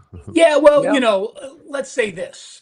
We'll talk about Army Navy, then I'll talk about Army Navy and the Bowls right after that. Yeah, so, yeah. In this game, my power ratings say Navy by 8. You look at how impressive they've been. They're the much better offense. Their only 2 losses came to what? At Notre Dame and against no, they beat Memphis and USF the last 2 weeks. So, incredible bet and 2 good losses. But in rivalry games, especially the service academies, you have to throw your power ratings out. The teams know each other so well, and and there's that intensity. But I will say this: there's actually value in the over/under. Now, the over/under for this series got as high as 56 back in 2007. And what happened? 15 straight games went under the total.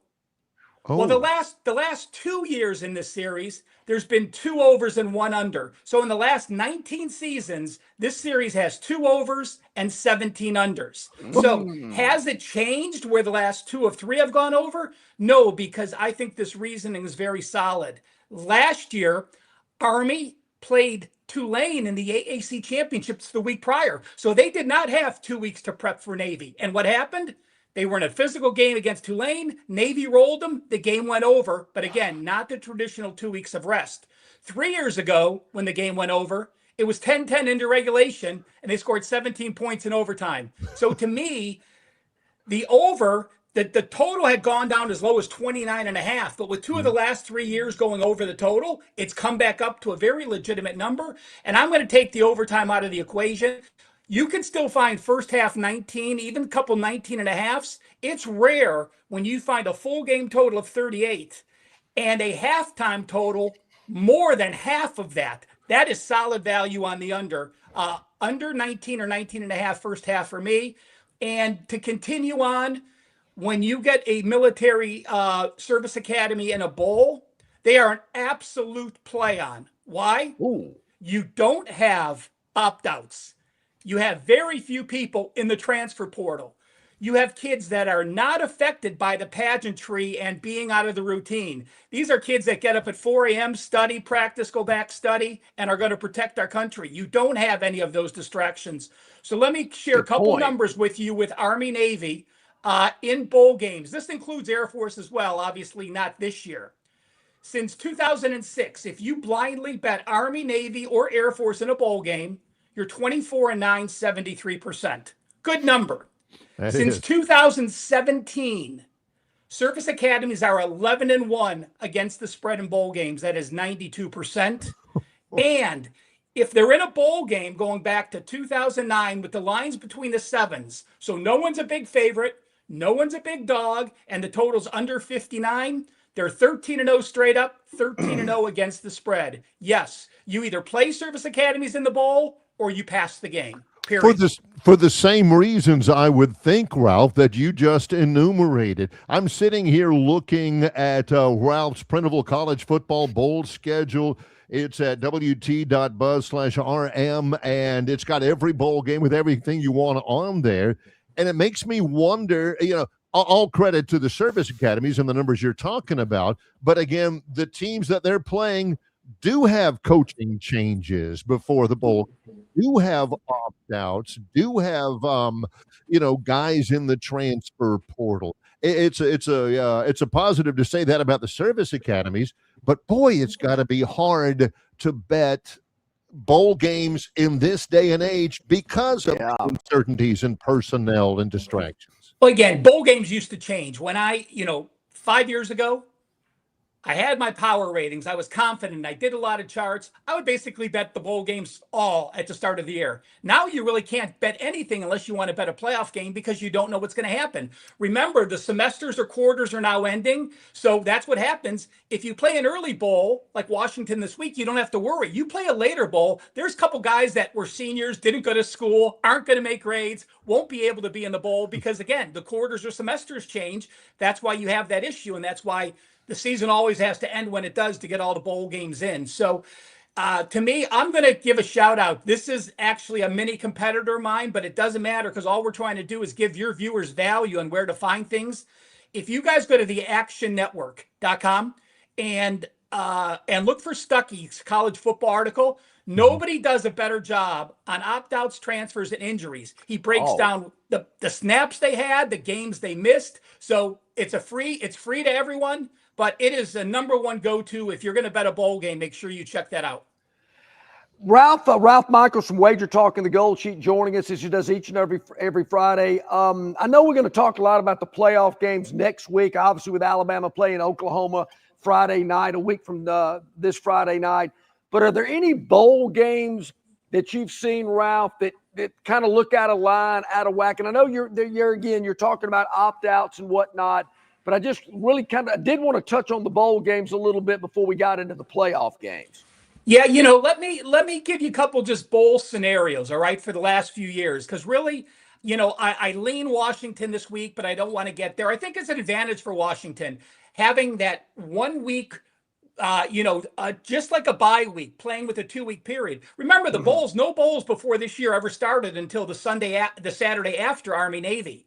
Yeah. But with the playoffs taking 2 full days up, including January 1st, they had to find more room, so they moved them earlier. Better for us. The last 2 years, bowl favorites are 33 and 41, so only 45%. So if you think, hey, should I lean bowl favorites or dogs? Regular bowl games, you should lean dogs. In the playoffs, this was the expanded playoffs last year and the previous teams that, when we had the 4 teams, favorites in the playoffs are 15 and 5, 75%. And favorites with a total under 56 are 13 and 2. 2 more systems I'll just share with you real quick. If you're in a bowl game and you have 9 or more wins and you're off a win and now you're a dog of 2 or more, those teams have gone 33 and 18, 65%. That applies to Connecticut, New Mexico, Kennesaw State, Old Dominion, and Boise. And I'll give you one more. Let's go with teams that lost as a favorite of 7.5 or more in their last game, and they're now in a bowl game, like SMU and UTSA.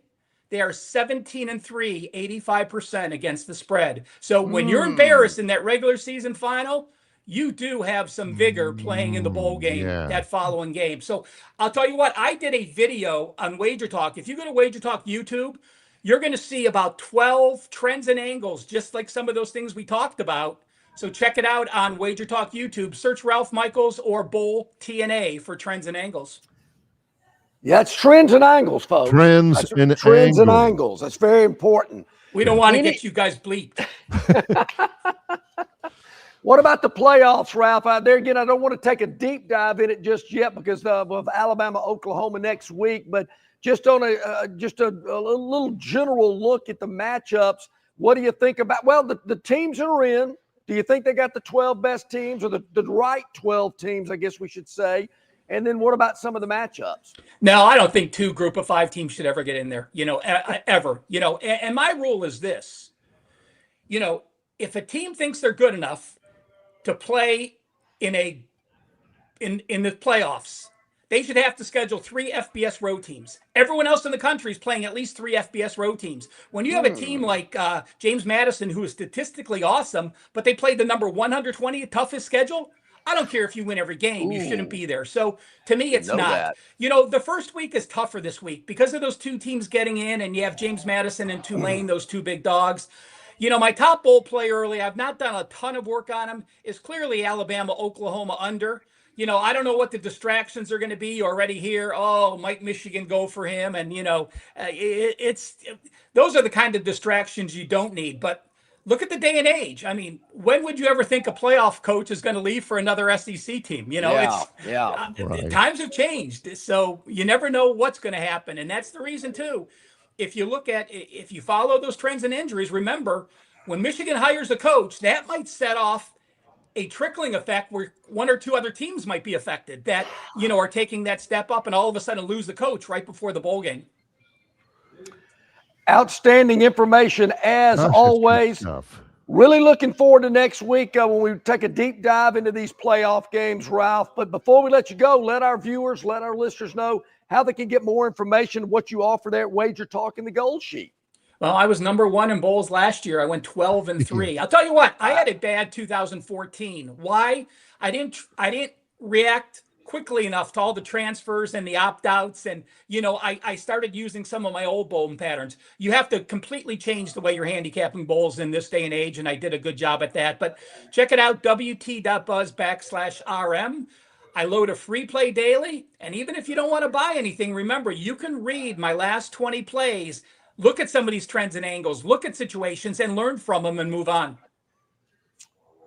Great stuff. Good stuff. Really good. Ralph, as always, we appreciate it. Like John said, cannot wait until next week. It's going to be a great visit just like today. Thank you. Thanks, guys. Have a wonderful weekend. You too, Ralph. Ralph Michaels, Wager Talk, the Gold Sheet. Always enjoy his insights. Yeah, Barry, you're right. Next week, going to be great. Couple of quick chats that I wanted to get to before we take a break. I know the Gurn Junior Victoryland 777 topic wheel is coming up. Yeah. Barry, at 8:11 this morning, our friend Jason Jones, he's right. He corrected us. Jason, you're right. Yep. Jason, he called John out. He says, I'm a little behind, but I do believe I provided tickets to John a couple of years back to a Troy game. And we won. Yeah. I think he's safe to head to Crampton Bowl and Jordan-Hare. And Jason's too nice of a gentleman to bring this up, but Jason just didn't provide tickets. No. I was like in a box. I mean, I was up in the nice VIP I'm area. looking over there, and I'm thinking, that son of a gun, he did it again. Get your feet off the chair in front of you. That lady's trying to sit back. Come on, So I kind of looked back, and I saw Barry in his booth, and this was before the game. I'm sitting down. Yeah, I actually got there before kickoff, believe it or not, which is a rarity. But I did, and so I texted Barry on my phone. I said, man, who's that handsome guy in the red sweater next to that really hot blonde? And I kind of looked back, and Barry's leaning over the box to see who I'm talking about. I waved. Son of a gun. He did it again. How does he do that? I got a parking pass, too. Look, I remember, Jason. I don't ever forget. I can promise you. I think that was part and parcel of the whole thing. Yeah. The fact that John was there in and of itself means that John got a parking pass. One other chat that caught my attention. I do not know if you can comment on this, but I just think I'll ask anyway. We had somebody on the chat line interested in opt-outs from Troy and Jacksonville State. I have not heard of any. I don't know if any are opting out or not. Yes, there are some. There's some. This is what really the basis of what we were talking with Ralph Michaels about. Yeah. Is here in this day and age, you're going into the bowl and you do have people that are entering the transfer portal. Troy does have a couple. They're still a favorite. Don't get me wrong, but yeah, there are. I know there's a couple of guys injured. There are a couple of players that have entered the transfer portal, but that happens everywhere. I'm sitting here trying to find the chat, but yeah, that is true. That is true for Troy. That is true for Jacksonville State. That is basically true for everybody except the playoff teams. Yeah. Really. It'll be interesting to see, Barry, if that ever happens, where there's some opt-outs with playoff teams in the future. Which is funny because, again, the transfer portal. Excuse me. That's a good one. The transfer portal is contracted. There is no post-spring transfer portal anymore. Transfer portal opens up in January. And, of course, if you're in the playoff, you have a little bit of a leeway after that. But that's it. That is it. Yeah. So what happens sometimes is a team gets knocked out of the playoffs, and then the next day, like 6 guys, respect my decision after, much prayer to that they're going. But in the non-playoff bowl games, it has been happening now really since the end of the regular season. So, yes, when we come back, yes, it is the Gurn Jr. Victoryland 777 topic wheel. John Longshore is at Stivers Chrysler Dodge Jeep Ram on Cobbs Ford Road in Prattville. It's Longshore and McKnight in association with Yellowhammer News, presented by Bud Light. The Wrap Up the Year sales event is on at Stivers. Grand Cherokees and 3-row Grand Cherokee L's under 30 grand. Wranglers 16 grand off. And Gladiators 14 grand off. Stivers Chrysler Dodge Jeep Ram, where Price sells new cars and trucks in Prattville. The Wrap Up the Year sales event is on at Stivers with great deals on new Rams like 0% for 6 years. Laramie's up to 18 grand off. Bighorns up to 17 grand off. And Heavy Duties 12 grand off. Stivers Chrysler Dodge Jeep Ram, where Price sells new cars and trucks in Prattville. You can be a winner too with Victoryland Casino's 8 days of giveaways. The more you visit, the more chances you have to win. We're giving away $125,000 in free play and cash. That's right, Victoryland Casino is giving away $125,000 in free play and cash. Come play the latest and greatest games featuring exciting bonuses and huge jackpots. There's always more ways to win at Victoryland Casino. Off I-85, exit 22, Shorter, Alabama. Must be 21 or older. Must be present to win. Well, we are back at it here on this Friday. Barry, I want to mention to everybody on Monday, our friend Jack Shields covers Oklahoma football. He's been on the program with us before. He'll join us it's a good on get. Monday to preview Alabama and Oklahoma from Norman. I like that guy. Since they got the league, we've established a relationship with him. He's one of our new favorites. That's a must-see on Monday. Looking forward to that, just like we're looking forward to the Gurn Jr. Victoryland 777 topic wheel. Victoryland 777 Casino, exit 22 off I-85 in Shorter, Alabama, where you can be a winner too. One of those jackpot giveaways that we just ran the commercial for is tonight, John. Yes. Thousands of dollars will be given away. Not might be given away, not if you somebody's going to win it tonight. That's exactly right. Yeah. And they'll do it all month long, Barry. It's the big giveaway throughout December, the 12 days of Christmas at Victoryland style. The more times you visit Victoryland, the better chance. Your chances of winning. Yep. Here we go. We don't know what these are. We don't know what they're pertaining to. We just ride the wheel here, of which we've got 6 topics. Yeah. Dinosaurs out. Okay. Is he talking about Phillip Rivers? Let's see. Oh, yeah. Jordan's 20 suit pushed dinosaur. Oh, yeah. They settled this lawsuit between Michael Jordan's racing team, I forget the name of it, and NASCAR because he was saying that NASCAR is engaging in monopolistic practices. You are looking at NASCAR dinosaur, all the old guard in Nashville. Jordan kept saying that they are, hurting business. They are operating in a non-legal business climate because they're old guys and have always gotten their way. Well, the lawsuit was settled, and as it was termed, it was settled to the benefit of both parties and for the future of NASCAR racing. So everybody's good. So a lot of the old guys, we talked about this before with football coaches. All of you guys who keep thinking of them 58 and 60-year-old coaches, oh, Hugh Freeze, we need to get this guy. Man, it's a young man's game. And now finally it's that way in NASCAR again. And I personally am happy about that. Yeah, MJ, a big NASCAR guy. Been to Talladega many a time. Yeah, you wouldn't loves have thought it. so. Yes. Yep, good stuff. All right, what's next? Here we go. 1 out. Spin away. What do we got? I love the little sound of the little ticker ticking up against the little nails in the back of the thing. What do we got on here? A judge's ruling? Is this the Cathedral? Oh, what do we got here? Matthews Arena is getting imploded from Northeastern University. That's a beautiful campus, too. 115 years old, Matthews Arena hosting its final season of college hockey. Is that right? Turn it up just a little bit right before that picture. Yeah, let's stop. Demolition is set to begin at the start of the new year. Built in 1910, the oldest hockey and basketball arena in the NCAA, original home of the Bruins and the Celtics, 115 years. They're going to tear it down at the start of next month. And Barry, that's Matthews with 2 T's. That's very important. Yeah, kind of like Brian Matthews from auburnsports.com. Brian has his name misspelled more often than anybody with a normal name I've ever seen, because his first name is spelled with a Y and his second name is spelled with an extra T. Yeah. Yep. There you have it. Back at it. Okay, back at it. Let's go for it. Spin away. Let's see what we got. It's the depth of research from Gurn that I really like. Boy, something has happened to John's camera. Look at it really has. It is going crazy today. Yep. All right. This one is called Home Dogs.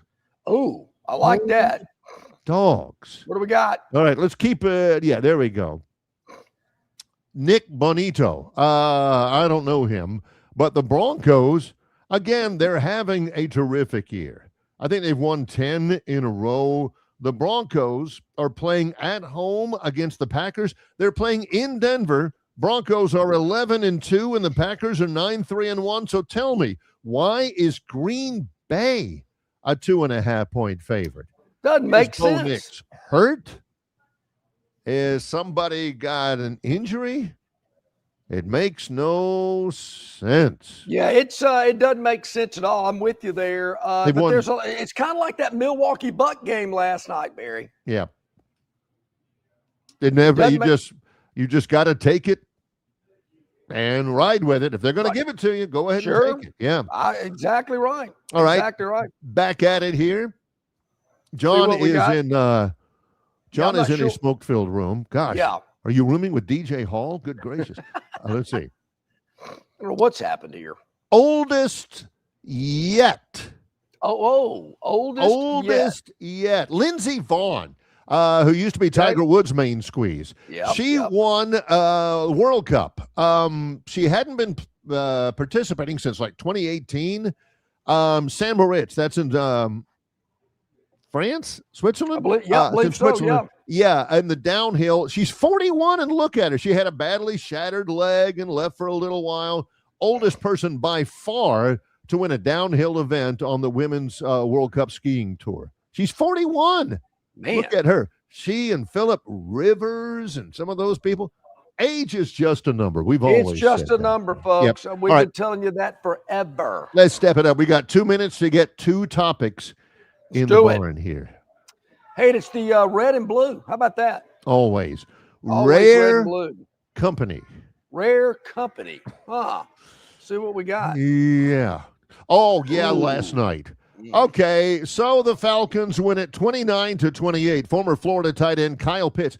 This is who led them to Bucks were leading by 14 in the fourth quarter. The Buccaneers are playing terrible. Kyle Pitts, the tight end, he had 3 touchdown catches, like 160 yards. Kirk Cousins, who is 37 years old, quarterback for the Falcons, throws for 373. And the Buccaneers absolutely just choke one away. They have, I think, lost 6 of 7 now. I will say this, Barry. I don't like the Falcons in that uniform combination, but I do like that creamsicle That's Bucks beautiful. uniform, even though they lost. That's beautiful. I wish they'd wear that more often. I like the dark uniforms. It's just distinctive, and there's nothing wrong with distinctive. Okay, overserved. Uh-oh. Oh, boy. We know what that means. Who could this have been? That means you get a little assistance leaving the premises. Yeah. Overserved. ABC?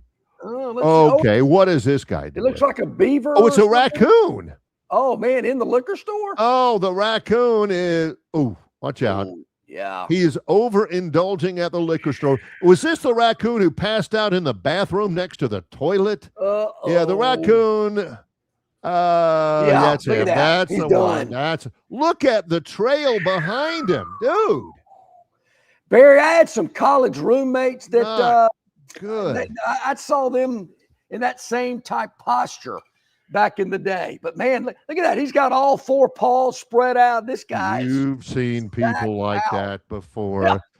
You not just raccoons. We've seen people like that. And Yes, during the we have. holidays, we need to stress our sponsor, Bud Light, urges you to use their products, drink their products responsibly, for sure. Again, Man. John's picture is out, but he's there. I promise you, here. he is at Stivers, Chrysler, Dodge, Jeep, Ram, Cobbs Ford Road in Prattville.